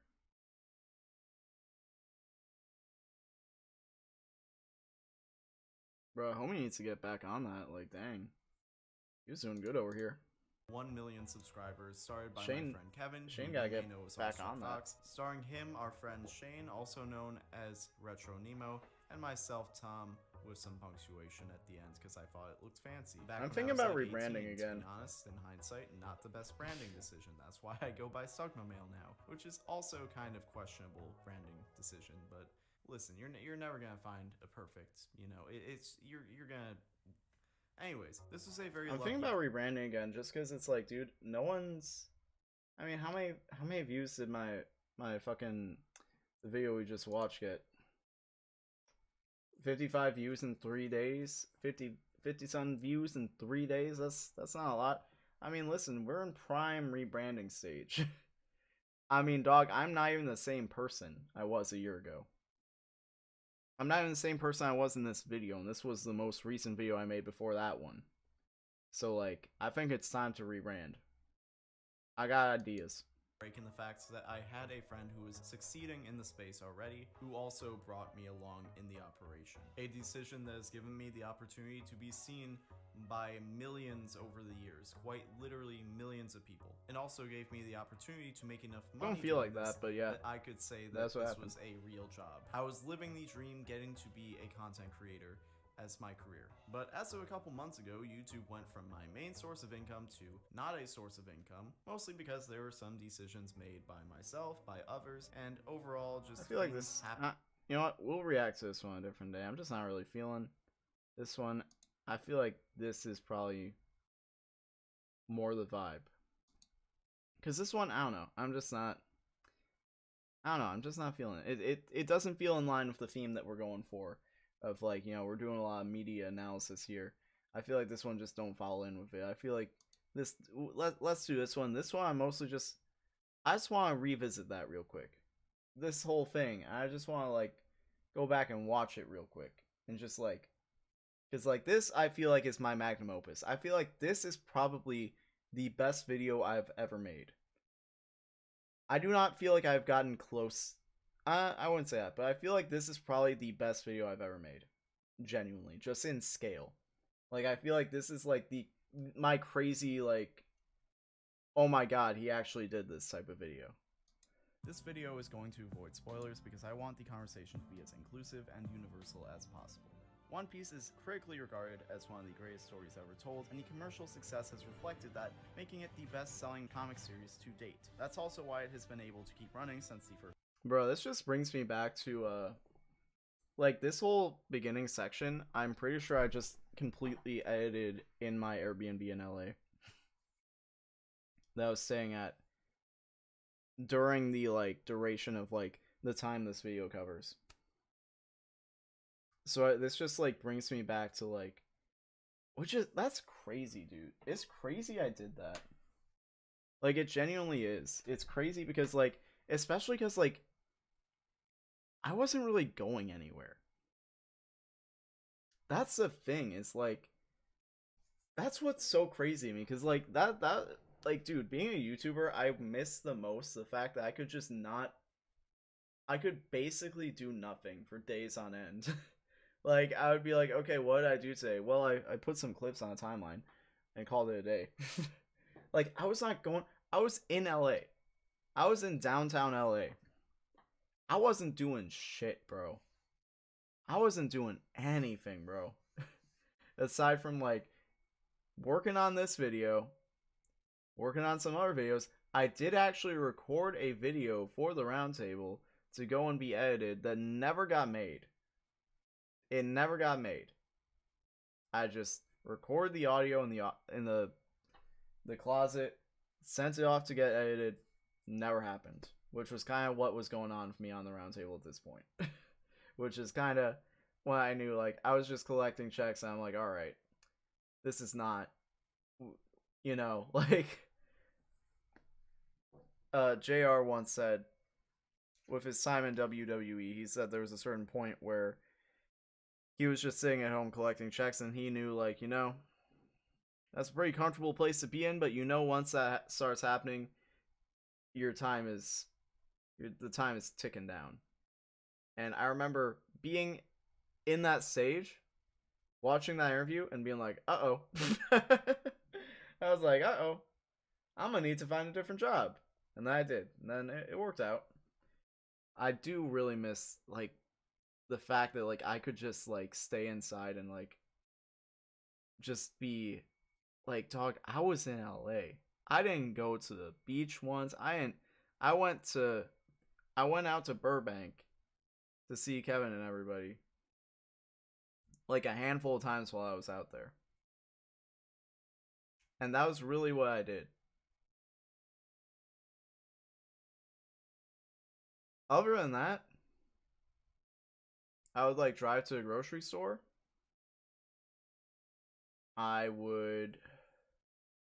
Which, like, the grocery store was right around the corner. But it was also, like, one of the most stressful times of my life, because I was just freaking out. Because I was like, okay, I either need to find an apartment out here, which it was not seeming like that was going to happen, or I'm going to have to drive all the way back across on the other side of the country. And the thing was, even if I found an apartment, I was probably not going to be able to afford it. Actually, not probably. I definitely wasn't going to. Now that I know what it actually costs to live, like, just, like, exist with, like, my current, like, monthly payments and shit, that's nothing compared to what I was gonna, have to pay out there. And I'm making way more money now. Like, I would not be able to survive out there on the money I'm making. I'm making a lot more than I was back then. So that was just not gonna work out in my favor. That just wasn't gonna work out. Which I think I kind of knew. I kind of vibed out. I was like, oh, all these 1-bedroom and, like, studio apartments are like $2,000 a month. I don't think I'm gonna swing that. I don't think I'm gonna be able to afford that. You know what I mean? So I was just like, yeah, I think we're going back. I think we're going back to Detroit. And that was kind of like the situation I was in, where I was like, okay, this is clearly not going to work out. And I just had the most stressful drive across the country, the most stressful, like, 3 or 4 days or whatever of my life. I'm gonna need to do that again to get back. So yeah. This issue all the way back in July of 1997. Made it 16 seconds into the video before I went on that tangent. In 2022, and the story is still going. Fans of One Piece have been able to grow up with the series. It has inspired multiple stories that have come and gone, but all of this has placed a lot of potential viewers and readers in between a rock and a hard place. Because one doesn't simply jump into a story that has been unfolding for 25 years. It's a longer story than most of us have ever bothered to experience, and that is a daunting task. Even if you know that the journey on the other side could be more rewarding than anything you've ever experienced, that's a big commitment. A commitment that I decided to start back in April, and today I'm more than halfway through. So wait, why am I making a video now? If I'm not even done with the series, why don't I just wait until I'm done and then do a full review? Well, there are a few reasons. For one, I know most of you have not seen One Piece, and I don't want to make that a barrier to entry with this video. It's also ongoing. Just an update. I got to Wano. And I'm kind of taking a break. I'm at like episode like 950, 960 around there. And I'm kind of taking a break. Because I mean, like, bro, I mean, it's still gonna be there. Yeah, I kind of don't want to catch up because it's like I don't like. Okay, what happens? I catch up, then more episodes come out.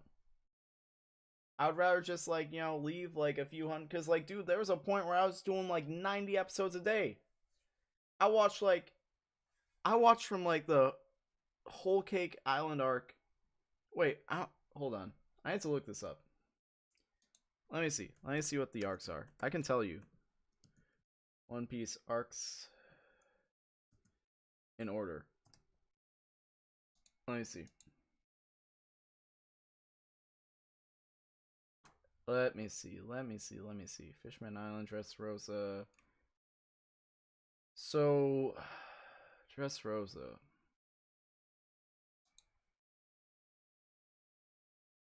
Do arc.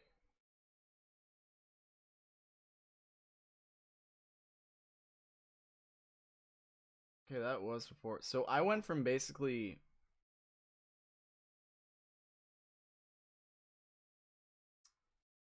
in like 2 days went from like somewhere in here, so between 751 and 779, to around here, like episode 900.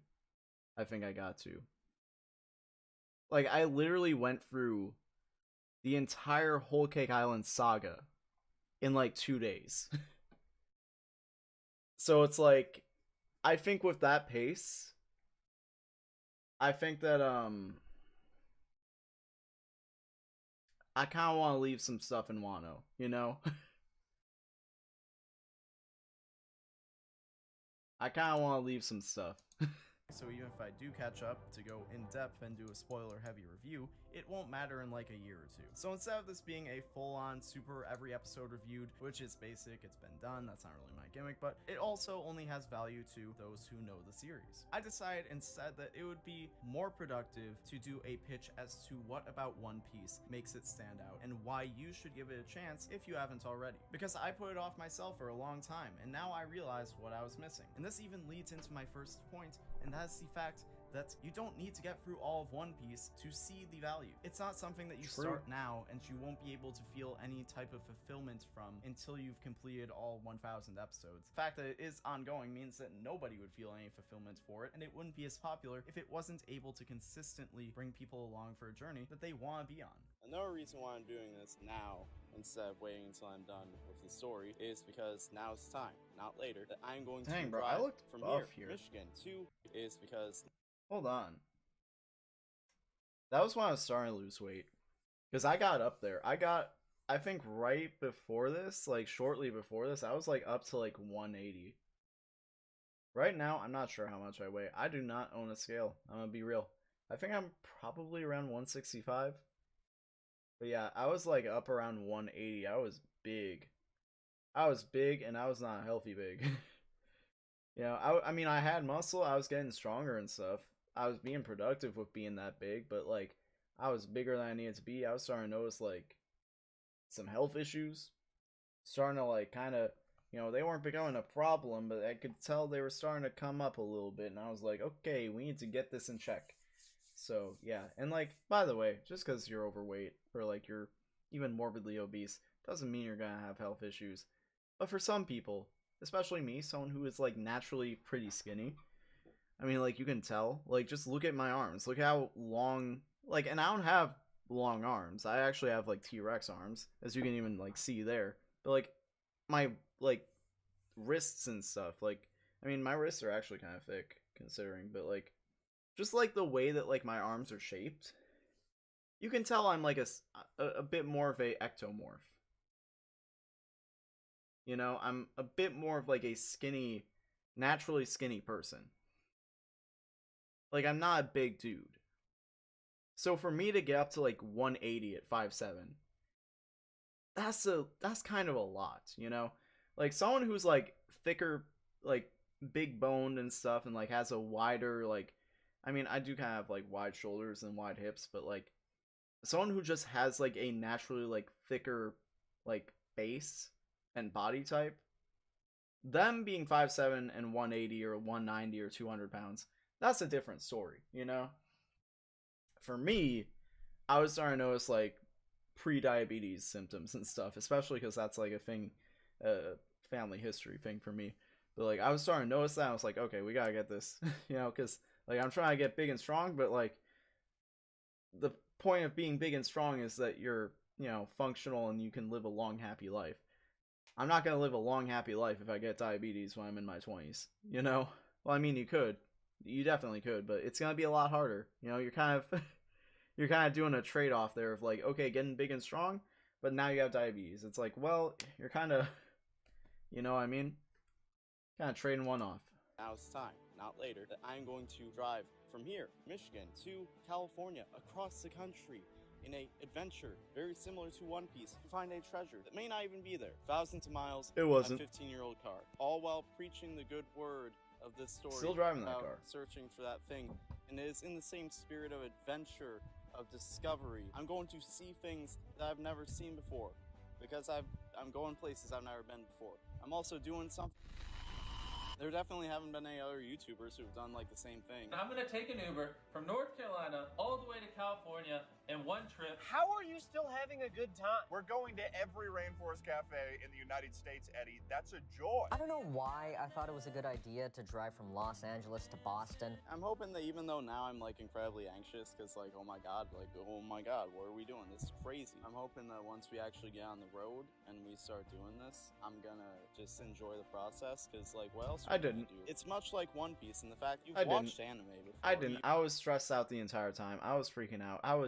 I feel bad for both my cousin and my sister who drove there and back with me. Not at the same time. My cousin drove out there with me. My sister drove back with me. I feel bad for both of them because I was not in my right mind. I was completely miserable. I was losing my shit. I was having nervous breakdowns the entire time. I'm not gonna lie. It was incredibly stressful. Like, to just be on the road for that long and just, like, especially because I'm the type of person where it's, like, my way of handling situations, like, doing things that are difficult and that I don't want to do, is I just do them. And then I'm like, you know, okay, whatever. I'm gonna feel awful and, like, miserable as I'm doing them, but once it's done, okay, then we'll be fine. Then we can relax.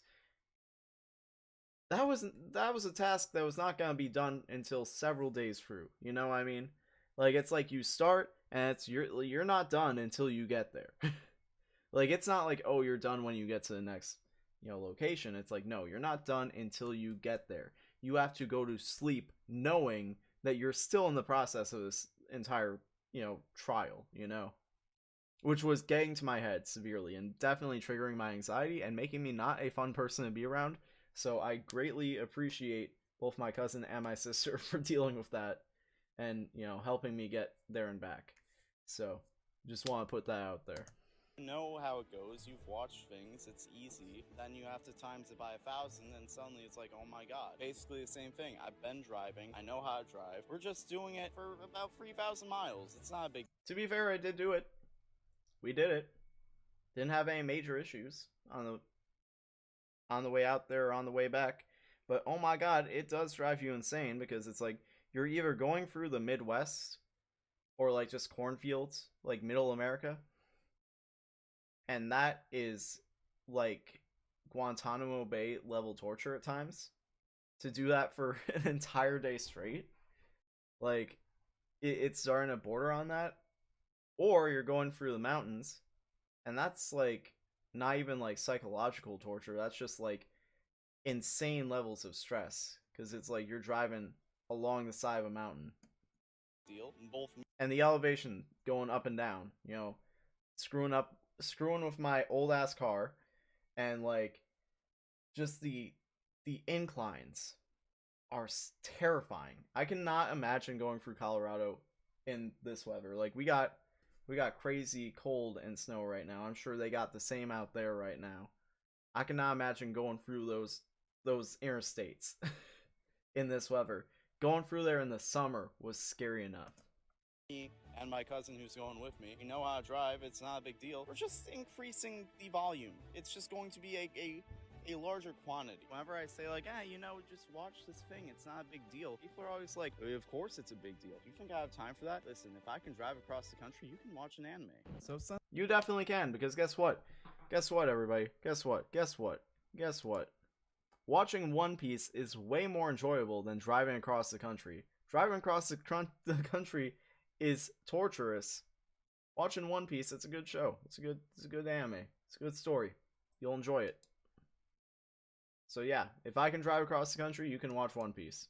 This is one of the more Absolutely complicated videos I've made as far as format goes. Let's just run down how this is gonna go. As I travel across the land, I'll share a few free values I have taken away from One Piece so far that have resonated with me and I think make my time spent worthwhile. Then we'll tie all the information together. Gotta love the at Hyper end. But Misao also, for those of you who B-roll. have read or watched One Piece, please keep in mind that my main objective is to pitch it to those who haven't. So when you notice I'm leaving out important details or telling half-truths that might frame something a bit differently than the text itself, that is being done intentionally to preserve the experience for those people. And as much as I'd love to boost my video in the algorithm with a bunch of well-actually comments, I do care about my credibility and would hate for someone to be like, wow, that arc sounds cool, I might finally check this out, then scroll down to see the arc explained with all the details I left out to avoid spoiling the experience, only for them to be spoiled regardless. So just keep that in mind.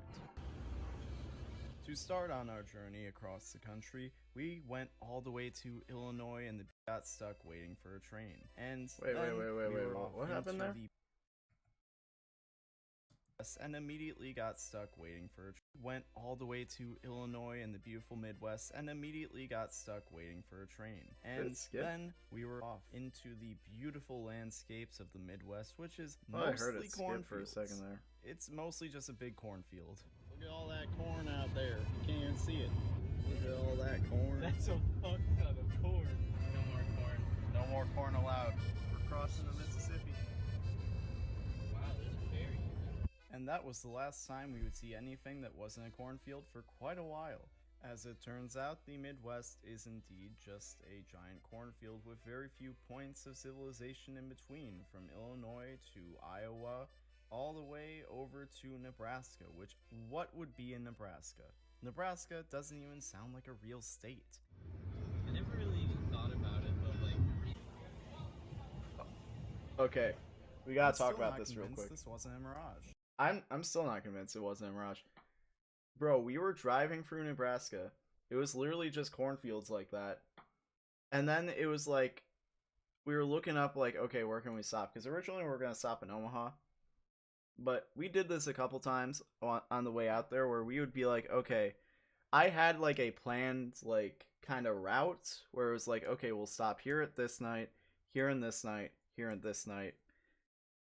And then we kind of just started like adding on a little bit more to get through it, which did work out pretty well because we got out there pretty quickly. Like my mom has mentioned, because like she was like, I think she can track my phone or something. I don't remember. I think what it was she had my sister share her location with her when we came back. I think is what she was talking about. But she was like, yeah, no, like I was seeing like you guys were like going way faster than I thought you were gonna go, because we got back in 3 days. Because I was like, I told my sister, I'm like, listen, I do not want to do this again. Are you okay with us just doing some insanely long drives every day so we can get back as soon as possible, because I just want to get home. And she was down. I think that she handled it a lot better than I did. I think she was probably more like mentally and physically prepared to do that. I think she may also just have a better temperament for it than me, because I think I'm way more anxious than she is. Like I'm way more neurotic of the two of us. I think she was better prepared to do that than I was. Like I was like asking her like, are you okay with doing this? And she was like, yeah, sure. I was mainly just, I was like, dude, I don't want to do it, and that's why I'm making sure you're good with that, because I'm kind of asking you to do something that I don't even want to do. But I think she handled it a lot better than I did, because like I said, I was losing my mind, especially because like I'm the type of person where it's like I'm not like a hypochondriac. I'm a hypochondriac for like real life situations. I was like, oh my god, like the tires are gonna explode. Like the tires on the car, like, are the car's gonna overheat. The car's gonna like, we're gonna get to the next place and like this is gonna happen. And like, oh, there's not gonna be a hotel for us to stay at or something. Like I kept like just like coming up with like, or like, I had like all my belongings packed into my car. I'm like, oh, someone's gonna, steal something. They're gonna steal the car. They're gonna, like I was just coming up with like the worst scenarios in my head. And that was driving me insane. I'm a very neurotic person. So yeah. But like, okay, what I was originally talking about was we were driving through Nebraska and we kept adding on like more time, more whatever to get to the next place. Like just trying to add more distance on. This was me and my cousin. And it took us longer to get out there than getting back. So I was still going crazy, but it wasn't to the same extent. Especially because I hadn't been in LA for a month at that point. So we were in Nebraska and we kind of drove through Omaha. And originally I was like, we'll stop in Omaha and stay there for the night. We drove through there and we were like, we can definitely go like a couple more hours. So like let's go another couple hours and like get to the middle of the state. And we found another town, I think called Lincoln. And we were like, we'll stop there. But then like we get through Omaha and then it's just like, you know, Omaha wasn't like a crazy big city or anything. At least from like where we could see, what we could see from the interstate. So we get through it and that's like we're just back into, you know, Midwestern hills and plains and cornfields and stuff. Like not even cornfields, mostly like cow fields, cow farms for dairy and beef and stuff. And we're just going through that for like miles and we're like, bro, where is this place? Like there's supposed to be like an actual like city. And then we just like get to a point where it's like we just see it on the horizon. And we just see like this town, like the civilization in the middle of nothing.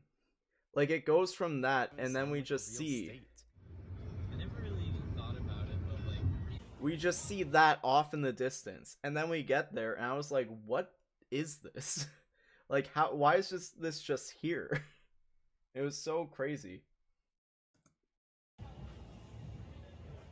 I'm still not convinced this wasn't a mirage. I do think a lot of people would benefit from going on a road trip like through parts of the country that most people are like, yeah, there's nothing there. Because I feel like just understanding that, just understanding what's out there, I think is a valuable perspective, especially just in seeing what people in America in like other parts of the country are like living in, you know, just seeing those conditions. Let me tell you a very basic rundown of what One Piece is about. Luffy, you just ate the Gum Gum fruit, part of a group called the Devil Fruits. By the way, when I say spoiler free, I mean I'm not going to touch on anything that happens in the plot. I will, however, talk about some of the world, run down characters, unless there's something about them and their relationship to other characters that is a spoiler. So you will have more information than if you were to go in blind, but my goal is to give you enough information to be compelled to watch and or read without giving enough information to water down your experience. Eating any of them takes away your ability to swim, but the one you ate also turns your body to rubber. Obviously, One Piece is about pirates. Pirates who are criminals. And it's kind of tricky to make the protagonists of your story belong to a group of people known to break the law. The obvious solution is to just say, no, these are good pirates. Which these Straw Hats pirates are good pirates. They have their own values and morals that lead them towards doing the right thing more often than not. Especially relative to other pirates in the world. These Straw Hats often leave the destinations they travel through better than they found them. But they are still pirates. They are still greedy, hedonistic, and are willing to engage in questionable tactics to fulfill their goals. And most importantly, their positive character traits do not outweigh their status as criminals. They are still enemies of the state, and that becomes more and more true the longer the story goes on. And this is objectively tracked by the bounties set on the heads of different characters. The higher the bounty, the higher the threat a pirate poses to the world government, so bounties become a power level type ranking system. And speaking of the world government, it is of course extremely corrupt. In One Piece, legality and affiliation doesn't really determine if a character is good or bad. I'm still not over the fact that Trash Taste, you know, like the biggest like anime, like the most popular anime podcast and like group of like anime creators on YouTube basically, were so shocked that Hassan said, yeah, Luffy's basically a terrorist, One Piece is super political, it's about like all this like stuff that I'm basically saying here. Also, fun fact, Hassan announced that he was starting to watch One Piece right after I posted this video. Part of my headcanon is he saw this video and was like, you know what, I'll give it a shot. I greatly doubt that's what happened, but I mean, adds up. In fact, you will see pretty quickly that— By the way, Hassan, if you're one of my viewers and you ain't, you know, putting me on, bro, You a fake socialist. Yo, man, why aren't you spreading the clout, bro? Redistribute the clout. Nah, I doubt Hassan knows who I am. I greatly doubt that.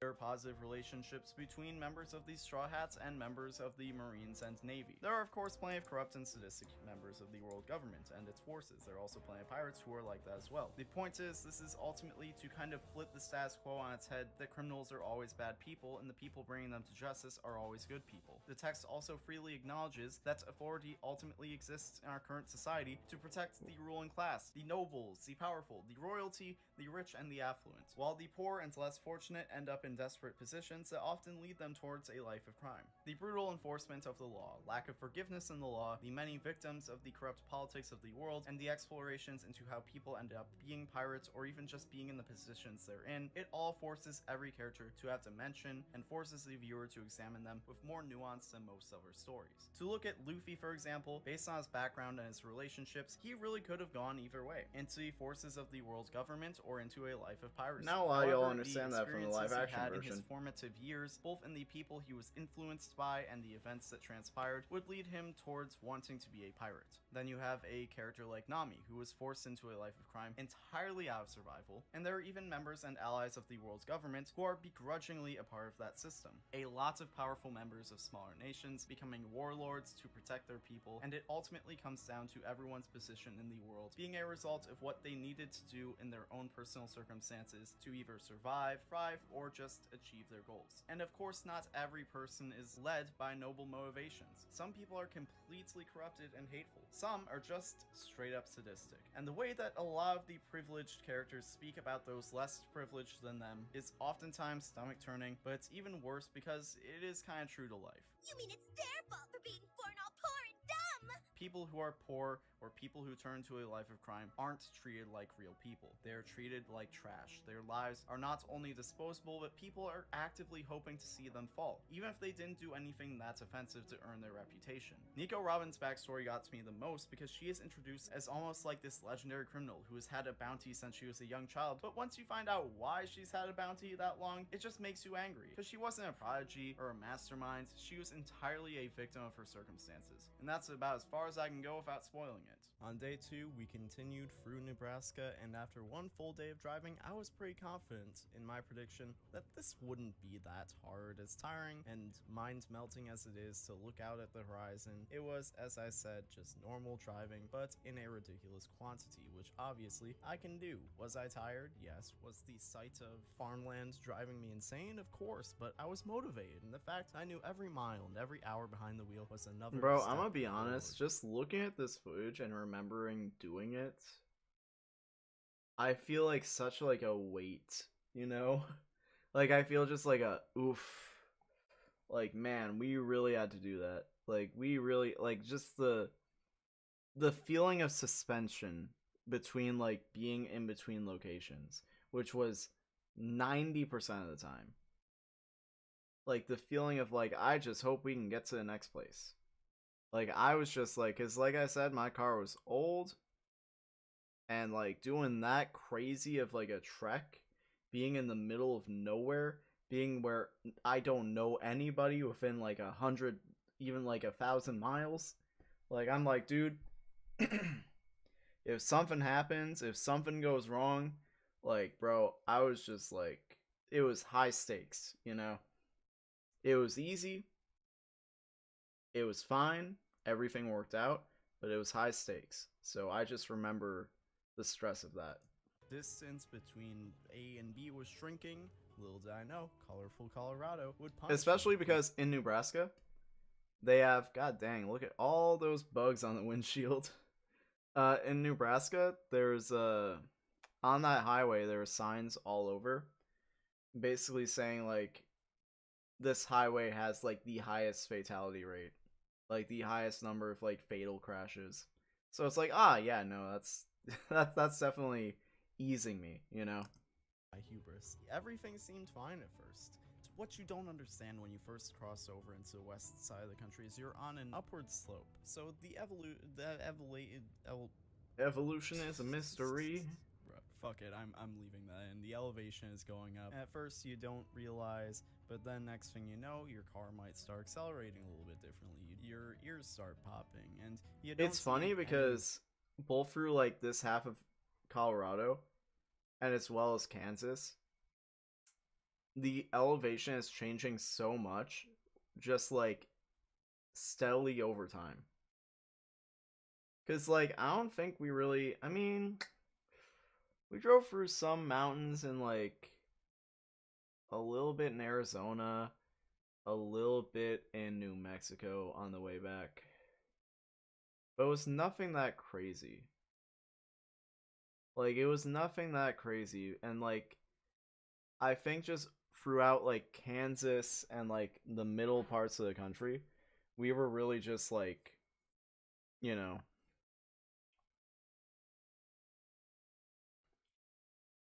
we were just kind of, on a steady slope over hundreds of miles. Visual evidence for how high you're actually getting. You just see a bunch of flatland for miles until you get closer to Denver, and then things seem a bit more habitable. And you can see there, now I'm actually in the middle of the so far off in the distance, which is when you realize, oh wait, I am actually thousands of feet above sea level. And now I can't speak for everyone, but at first it's cool when you look out the window and you see mountains, but it gets really old really quick, and it makes you feel kind of sick. Literally sick. Guess who tried to work out and got altitude sickness? That was real. That was funny. Because we got a hotel that actually had a gym. I was doing like heavy like pull downs and rows and stuff, and like doing like overhead presses and like goblet squats with like a ton of weight. Because I was like, man, I haven't worked out in a couple of days. I want to get this in. And I remember at some point I was just in there, and I could feel myself like start to like see like spots. I was getting lightheaded, and I was like, oh shit. Like, oh fuck. And I was like, okay, I'm gonna just go upstairs back to our room. I went upstairs, and for whatever reason my key card wasn't working. I was like, ah shit. And like it was getting worse. And I was like feeling myself like start to go black, and I was like, uh-oh. So I had to like text my cousin. I was like, I don't know what's going on, but I might be dying, so can you come up and let me in the hotel room? I don't think I was as calm, because I was kind of freaking out at that point, because I didn't know what was happening. And I had to sit down for a while, and then I realized I was like, oh wait. Because I thought at first it was like, okay, I haven't really eaten much today, and then I went and worked out really hard, so like, maybe it's that. And I realized I was like, wait, we're in Colorado. We're in the fucking mountains. This is altitude sickness. So yeah, just as a word of advice, if you ever go to somewhere with a high elevation, altitude sickness is no joke. If you do something too physical, it will get you. Does everyone on this ship call him Pops? Because he calls us sons. None of us have any family left. Hell, the whole world hates us. I know it's just a word, but it still feels nice. A massive pillar in One Piece is the interpersonal dynamics between characters. As a result of the state of the world, there are plenty of people who come from circumstances that were incredibly isolating. Usopp, for example, his father is a pirate, and his mother passed away when he was very young, and that left him with a tremendous loss to deal with all by himself. Bro, can we just talk about how... And in the village he came from, he was a nuisance, acting... Can we talk about how the live action just did Usopp dirty? Like, it's almost like they made him too cool off the bat. Like, they made him, like, just, like, they kind of missed the charm. And it's not even the actor's fault. I think the actor did a great job. But, like, the writing itself did not set up Usopp to, like, feel like the lovable, boy failure that he is, you know? Like, it didn't set him up to feel like an underdog. Like, he feels, like, a little too suave. He feels like he takes himself a little bit too seriously, because he doesn't get, like, the opportunity, and I guess it's because Usopp's a bit of a cartoony character, but he doesn't really get the opportunity to really be, like,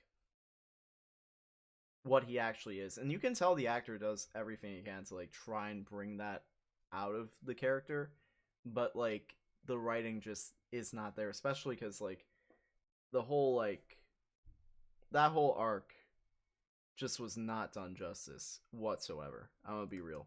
out and telling lies for attention, but most people didn't hold it against him because they understood his situation, even if he was getting on their nerves. And one of the only people who fully accepted him was Kaya, a rich heiress who had been bedridden in her mansion ever since her own parents died, and Usopp would sit outside her window telling her stories about his made-up adventures as a pirate, and this gave Kaya company, but would also motivate Usopp to want to become the person he was pretending to be, a opportunity that wouldn't come along until Luffy and his crew came to his island and gave him that opportunity. And Chopper had a similar story where he ate a devil fruit. Yeah, like that whole thing I just explained there, I feel like kind of got lost in the live action. Like, I feel like they didn't really capture that. Like, just the feeling that, like, this is a guy who is not anything special. Like, he tells these lies not because, like, he's insecure, but more so because he feels like he can be that person. And nobody else thinks he can, but he believes he can be that person.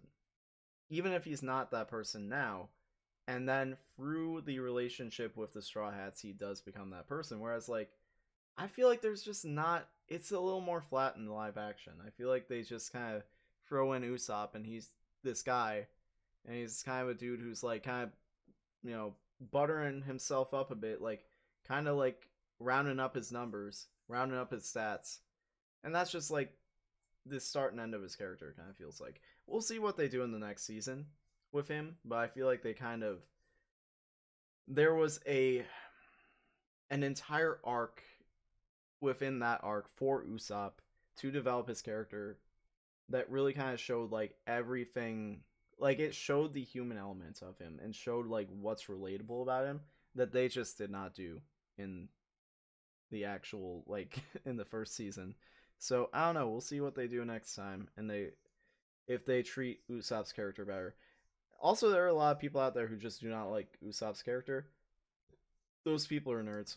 Him into a humanoid talking reindeer, and that made him unwelcome among his pack of reindeer, and also made him a monster in the eyes of humans. And a few doctors were willing to take him in as an apprentice, but those relationships had their own fair share of ups and downs. So for both Usopp and Chopper, these Straw Hats gave them an opportunity to not only put their skills that they spent years developing to use while pursuing their dreams, but also provide a sense of community and family that they were in desperate need of. And I think every member of the Straw Hats has dealt with some sort of deep personal loss, alienation, or just isolation from society. There are a lot of characters in the story in general who are outcasts in some shape or form. You'll see in many of the destinations the story will go, there are makeshift communities, found families, or people who are desperate to find that. In a way, the treasure of One Piece actually is the friends made along the way, because it's a recurring theme that characters would seem destined to live very sad, empty, and lonely lives until Luffy extended the opportunity to join the Straw Hats, and by extension, offer them an opportunity to finally live life to the fullest. Even for Nami or Sanji, who had people who loved and supported them before, those people pushed them to go with the Straw Hats because they saw what an opportunity it was for those characters to find happiness that their current life wasn't providing. It is the same reason why Luffy and his older brother were encouraged. Yo, they also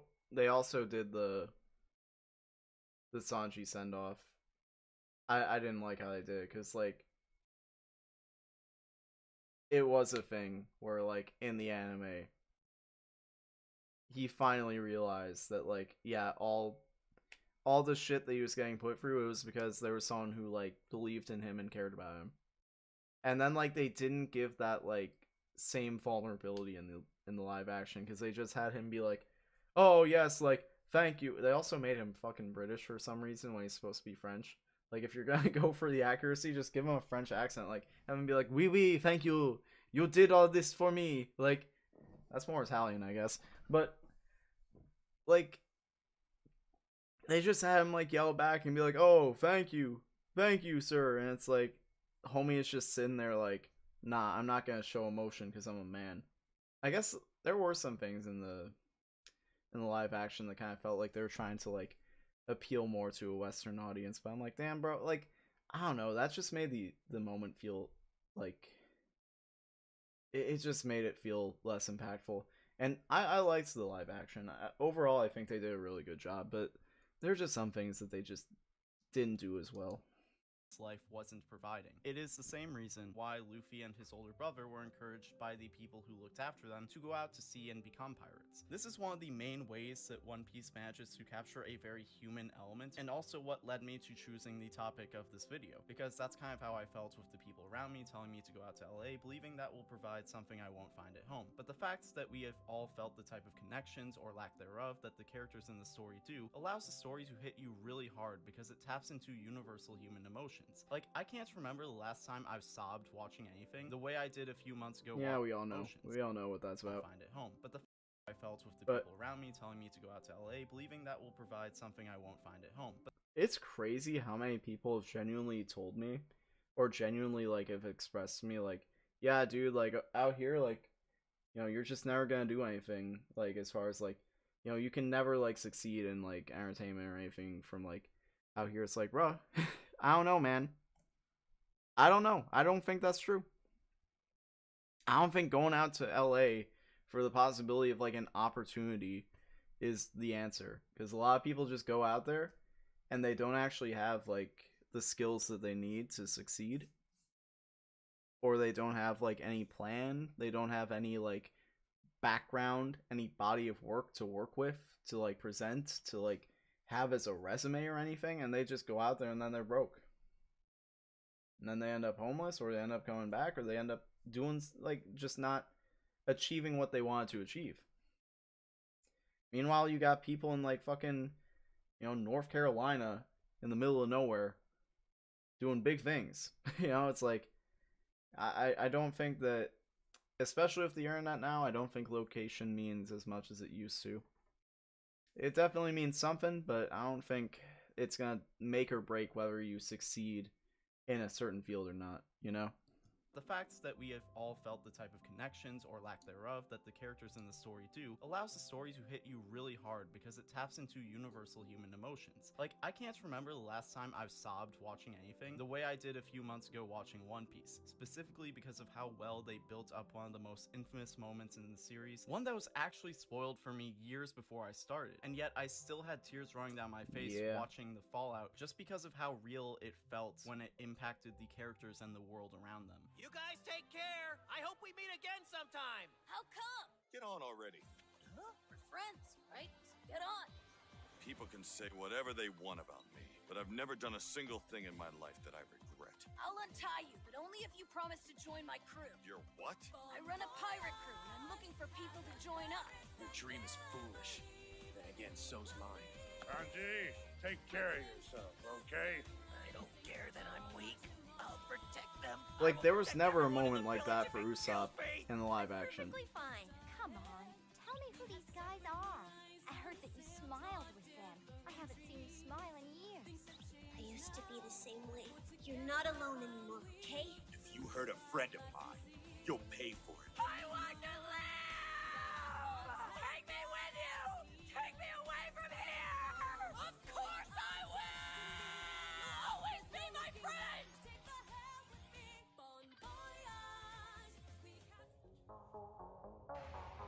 Colorado. I'll just say, if I never have to drive through Colorado again, it'll be too soon. Okay, so I was busy being the one driving through the mountains of Colorado, so there's no footage of that. All I'm gonna say is, if I never have to drive through Colorado again, it'll be too soon. But here's the mountains and deserts of Utah, and props to my cousin for driving the rest of this, because it was maybe only slightly easier than driving up and down Colorado. This was definitely the hardest and scariest day of the drive to get through for both of us, and I'm not gonna deny the landscape was amazing, very pretty to look at in hindsight, but driving 10 hours straight, it was very pretty, uninhabitable, but also terrifying to traverse land, knowing that if for whatever reason the car overheated or broke down or we got a flat tire, it would be a very bad situation, especially since we were going down very steep inclines. Sometimes the side of the road was just the face of Bro, what's crazy about this part is, like, this was like 2 hours of just driving in this like basin.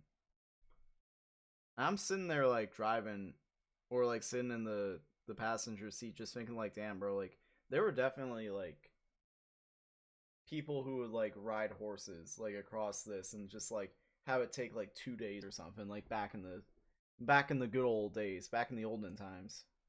It was The over Wild 100 West. degrees out for most of the drive, but thankfully none of that was an issue, so after a night in Utah and some powering through, we made it to sunny California.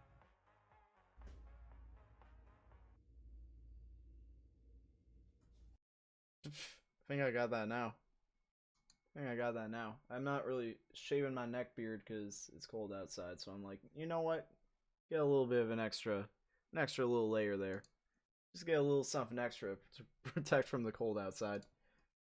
Then after a month in LA, my sister came out and we drove back to Michigan, a very brutal 3 days of 12-hour drives, driving a total about 70 hours over 4,500 miles through 14 states, and only getting one speeding ticket. And I am happy to never do all that again. Bro, Yep. I got like body dysmorphia. I've been cutting weight, and now like I can see my muscles, but I'm like, dude, I look so skinny, bro. You do that you can now. see my bicep. You can just see it. Like, Look at you can that. see the muscle itself. You can see my tricep. I'm like, yo, I look tiny. So, Do I yeah, look tiny? I'm not. I feel like I'm in like the same California size anymore. I know it. Like now. maybe I was giving off the impression that I was driving out there and moved there, and maybe I was giving off that impression because that was kind of the plan, and the plan changed. So the plan was I had enough saved up. I don't make a ton of money, but I made enough, and I'm financially responsible enough to where I can easily pay for rent for a year. Looked at a bunch of places, contacted some places, was having trouble securing a place before I got there. I got an Airbnb. See, here's for the a thing month. though, is I would have blown like all my savings doing that. And I don't think that would have been a good idea. I don't think that would have been good long term. I mean, my whole idea was like, okay, I'll be out there for like a year, and if I'm doing all this stuff out there, then like I'll make connections and do all this stuff, and like I'll get, you know, I'll make progress and be able to I don't even know. Yeah, I would have just come back, or maybe even like just found a permanent situation out there around now. Well, like that was my whole plan, was like I was gonna basically just pay the rent for a year through my savings. And I don't think that would have been a good idea, to be honest. I don't think that would have been a great idea. So It's like I'll be able to find a place, but as it turns out, income matters a lot when you try to rent in LA. Like I would tell landlords, like, bro, I got X amount in the bank, I'll be fine. I can pay off the lease. I could pay it up front. I could have. If I want to, though I wouldn't want to do that because, you know, you want to have some leverage over your landlord. But they were like, nah, you're poor. We don't want poor people in our apartments. That You really only was make what it X was. amount a month. I'm not going to disclose that stuff because it's not confidential, but, you know, I'd rather not disclose. I was making probably about, I want to say probably about $1,700 a month back then, which is nothing. that's nothing. That I was making probably about, I would say somewhere in that ballpark, give or take, probably about $1,700 a month. That is not enough to live in LA. It's not even enough to live here, honestly.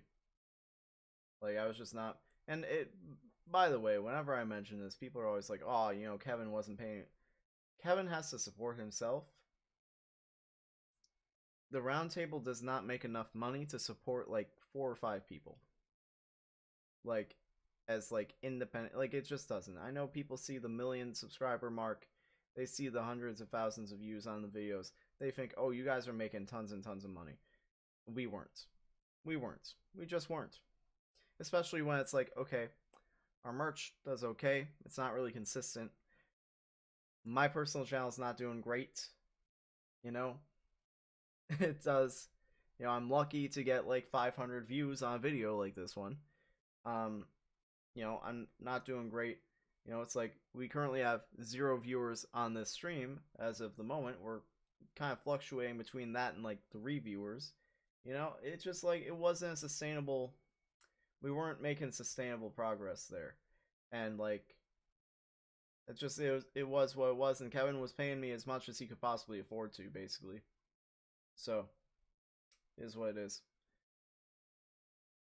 how much I make. So that was becoming difficult, but also just I got to LA, got to see my friends, I got to see Kevin, Shane, whole roundtable crew, got to see plenty of people who I'm friends with. Didn't even get to see everyone I'm friends with, which I kind of feel bad about, but I went out there, had a decent time, but there were certain Well, like I things said, I was just about freaking out Los in the Angeles Airbnb. where I'm like, you know what, not really that big of a fan, especially since it's just so expensive. Like, there are so many things about Los Angeles where it's like, this True. would be an awesome place if I could just freely throw away money. Yeah, it's like, oh yeah, no, I'm in a very crime-heavy area, but there's also, you know, a garage that I can park in, and it's just gonna be like $70 to park in that garage for a couple hours. You know, that's not too bad. Like, when you think about that, it's like, okay, that's the equivalent of like, you know, if you work a job that pays like, you know, $10 an hour, that's almost a full day's of work. You know, if you have a job that pays 20, that's like about half a day's work after taxes, you know? Like, that's for a couple hours to go to a mall where you're gonna spend more money, you know? It's like, dog, that's so expensive. That's ridiculous, you know? Or it's like, okay, I'm gonna go, like, also, like, everything's expensive. You go get food and it's like, yeah, like, something that would, like, here would be like $17 to $20, like, around there to eat at a restaurant. It's like, okay, it's like $35. It's like, for what reason, bro? Like, I remember there was a day where I went out with Kevin and like everybody. I think I spent like $150 just like that day on like parking and like food and all that stuff. And I was like, dude, this is not gonna work. I was like, bro, this ain't gonna work out, you know? And that's another thing where it's like, yeah, I could have paid the rent, but like, I probably could have paid the rent off, but like, dude, I would not be spending any money, I feel like. Because like, that would have just not been sustainable. If I could just throw money at every situation and not have to worry about it, this would be awesome, but I can't. It's also like the infrastructure, not a big fan of it. Not really a walkable city and barely a drivable city. Just little things about everyday quality of life, and overall, when I weighed out the benefits of coming back to Michigan versus moving out there, I was like, I think staying in Michigan is probably better for now. I could go on some deep personal thing that's probably most of you do not care about, but what it really comes down to is freedom. I mentioned earlier that Luffy, based on his upbringing, did not have to be a pirate. The options were there to do other things with his life. In fact, himself and those he came up with are some of the few characters in the story who end up being where they are, more by choice than necessity. All of them had the option to fall in line and find themselves in a comfortable spot in the existing legal hierarchy of society. Luffy and his brother specifically did have a direct path towards the Navy or the Marines, and they still chose to become pirates. And the reason why they became pirates was ultimately for freedom. The freedom to maintain their identity, follow their heart, and not have their moral compass redirected by a flawed existing system. Which ultimately the reason why I followed the line of work I'm in is for very similar reasons. I had the opportunity to go follow a more traditional path and make a lot more money living a more normal life, but I wanted the freedom to live and express myself as honestly as possible. Here's the thing though. You make more money, you have more freedom. Here's the thing. If I could go back to, if you are currently in college or you're currently about to go into like, here's the thing. If you're in high school right now or you're like going to college, whatever, if you're in that stage of your life, I know the feeling of being like, man, I don't want to like, you know, pick a field or pick a career where I'm not going to be happy. Listen, dude, if you don't have like a set career you know that you want, pick a skill that you know you can get a job that pays well doing. Go into like software engineering. Go into like something that works for you. Go into something that you know there's going to be jobs for you. Where you're going to at least be able to know. If you can at least know, I'm going to go into work, do my 8 hours, or at least like do the expected hours for my salary or whatever.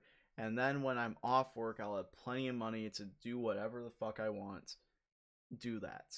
Like, do not, like, it is perfectly fine to have a job like that. And then in your free time, when you have your free time, doing the things that give you meaning. That's totally fine. Like, that is, most adults would love to be in that situation. Like, most, like, real adults, like, most people my age would love to be in that situation.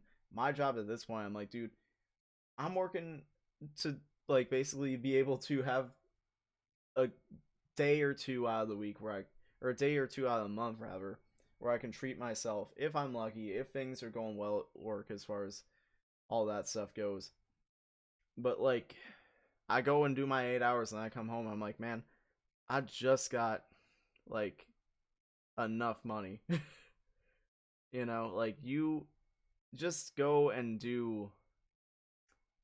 get your fucking like certification and some shit, go into a trade, do something where it's like you can just do your 8 hours and you'll be good, and then you can pursue whatever else outside of work. Like, that's perfectly fine. I know when you're young you think like, nah, I gotta get a career that's actually gonna whatever, you know, like actually give me meaning. It's probably not gonna happen. Just make sure that your bills are paid. That's really what it comes down to. Russian Monkey, how we doing? Balls? Nice.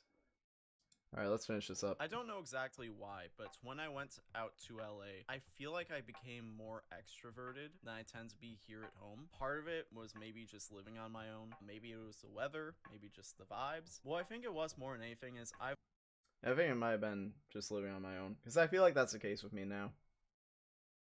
And also probably just having people around, I guess. Because now I realize, like, I'm way more extroverted. I feel like, bro, I'll actually, like, have conversations with, like, the fucking, like, the cashier at the store or whatever. Like, when I go to the store, I'll have, like, conversations with people. They're just total strangers. Lived in Metro Detroit my whole life. I have seen the life cycle of so many people that when I look at someone here, I can kind of guess and like come to some conclusion on like, what was your journey to get to this point? What caused you to be the I think I just didn't go outside enough. And when I got to LA, there were so many different people from so many different places, and I couldn't do that. I couldn't make those same assumptions, and that made me more curious. It gave me more questions I could ask people, and I ended up actually talking to some strangers, which was an enlightening experience. Also kind of taught me that, like, you know, maybe I don't know as much about people as I think I do. Maybe I should be a little bit more curious. I think I just wasn't going outside so that was enough. a cool little life lesson. But what I realized really quickly, and this has stuck with me, is there are plenty of people who are like my friends, who are out there, who are like me, who are in LA, because they have creative and artistic aspirations. They want to make things, and they want to make a living making those things, but also have the reach of like a global scale, which is readily available in Los Angeles because of the massive industry around entertainment and art and all that stuff. But the thing is the reason why there is such an industry for that in LA is because there are plenty of people who are not like me, who are not like my friends, who are business-minded, who have become professionals at taking what other people make and profiting off of it more than the people who actually produced those. Man, I hate this entire power structure so much.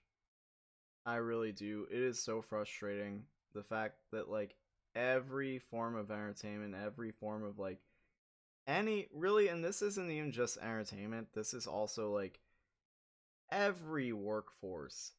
You have the people who actually produce the value, who are getting paid pennies compared to a bunch of, like, people in suits who don't actually produce the value. They're just doing, like, kind of like the back-end work to allow stuff to happen for the people who are actually producing the value and actually making money for the company or the operation or whatever. And it's so annoying because it's like that dynamic and that relationship is so, it's just so obnoxious. I can't even go into like exactly what about it. It's just like the fact that, like, I think what makes me upset is it's like the people who actually produce the value are never the ones who are actually making the money. I think that's what really makes me upset, because it's like, especially like at my current job, I like my current position. I like being in a position where I know I'm the one making, like, producing the value.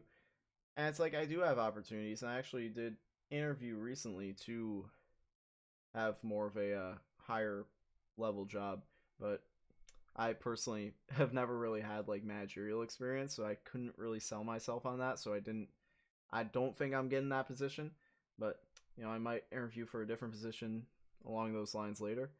But yeah, I mean, I'm like, I was also like, I'm not even sure I want that position, because like I like being in a role where I'm actually producing value, you know, like then I actually feel like I'm doing something. and it feels like my work means something, you know?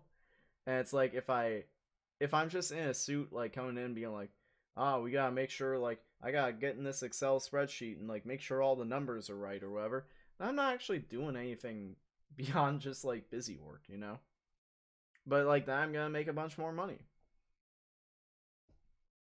So I don't know. I think the people who are actually producing the value and their labor is actually producing the value should see a lot more of that profit, personally. But I don't know. Everybody's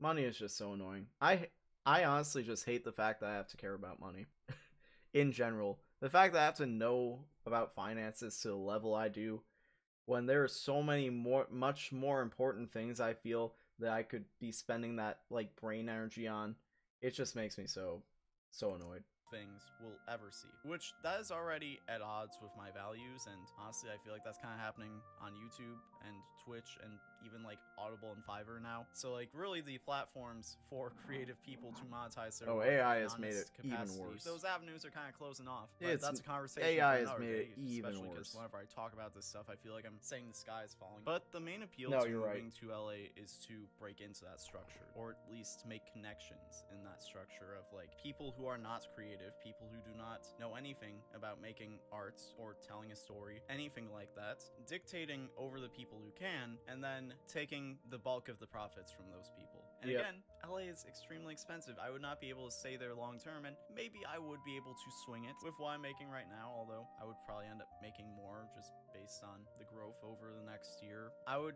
probably be living in Yeah, a way I was betting on would that. make me, one, probably needs Probably to get not an industry smart job, to bet on which that. no hate to anyone who has one. I have plenty of friends who work in the industry. And two, I didn't feel I would have the same freedom to create my own thing, either through time, through money, through my mental health. And of course there's like this whole narrative that you go to LA and then you struggle for money, and that motivates you, that drives you to make the best thing that you've ever made. You rise from the ashes and then you become this superstar and everyone knows your name because you did so much to overcome your circumstances. But like, that's because we only hear the stories of the people who do that, and we like to pretend like LA doesn't have a growing homeless population, specifically because of how unforgiving it is towards those who fail to make ends meet. Of course, we all want to be like, well, that wouldn't be me, but I'm empathetic and try to be realistic. I'm fully capable of ending up homeless. That's not an unrealistic thing. And I also know myself and know that if I'm put in that situation, I'm probably not going to rise above and grind to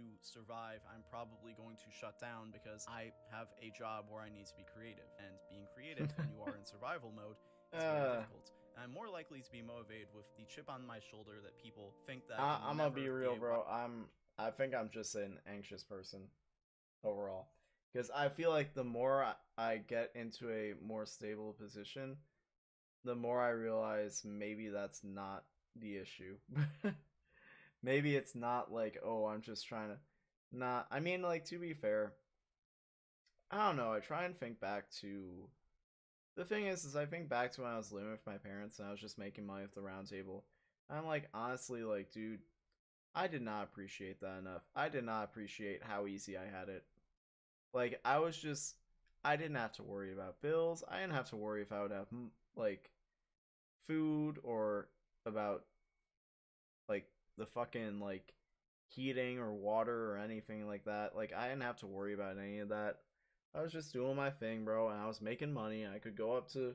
My biggest thing now is I just want to make enough money to where I can just use my utilities as much as I need them to be fully comfortable. Like, if I can just leave on the heating, because I'm very particular about how much I use the heating. Mostly I'm just using it to, you know, with the winter weather, make sure pipes don't freeze, make sure nothing like that happens, make sure the property itself is all good to go, and then, like, my own comfort, that comes second, you know? Like, if I could just put my comfort first in every situation, not worry about what the money is actually going to look like, not worry about any of that, and then still be able to go up to the corner and, you know, buy a fucking bag of chips and a drink and, like, a candy bar, anytime I want. If it's every day, it's every day. If it's a couple times a week, it's a couple times a week. I can just do that and not worry about what my bank account's going to look like. If I can just get to that point, which isn't that far off, I'll be good. I think at that point, I can finally start to relax. Like, just if I can make, like, I think, like, if I just made an extra, like I said before, like a few $100 more a month, I would be good. But at the same time, I keep saying if I could just, and then when I get there, I'm still not, I'm still anxious. I'm still, you know, whatever. So I'm starting to think maybe my anxiety and stuff is its own issue, you know? So that's a thing. Successful entertainer or artist while living in Detroit the way I would in California. As for what this has to do with One Piece, I just felt like it was a fitting parallel that I was going on this long journey across the country where I was going to see a lot of different types of people and wealth inequality up close. And I ended up making a big life decision based on my desire for freedom, similar to the characters in One Piece. In conclusion, my name is Tom, and One Piece is pretty cool. And I sure would love to talk more about anime in the future, possibly on the roundtable. Who knows if that'll ever happen. That aged well. Alright. Well, this, I was saying this was going to be a short stream. That didn't happen. I think we could have kept it at the one video and been fine. But you know what? We got all that out the way. And next month when I make another video, we'll do that again. I'm hoping I can get it out by Valentine's Day. Anyways, my name is Tom. Like I said, make sure you follow my social media at TommyPQM, and also make sure you subscribe to Suckman Mail. All that should be in the description down below. I'm not sure if this is going to save to the channel, to the VOD. I hope it does, because I'd love for people to go back and rewatch this. But if it doesn't, and if you're here, have a good one. My name is Tom.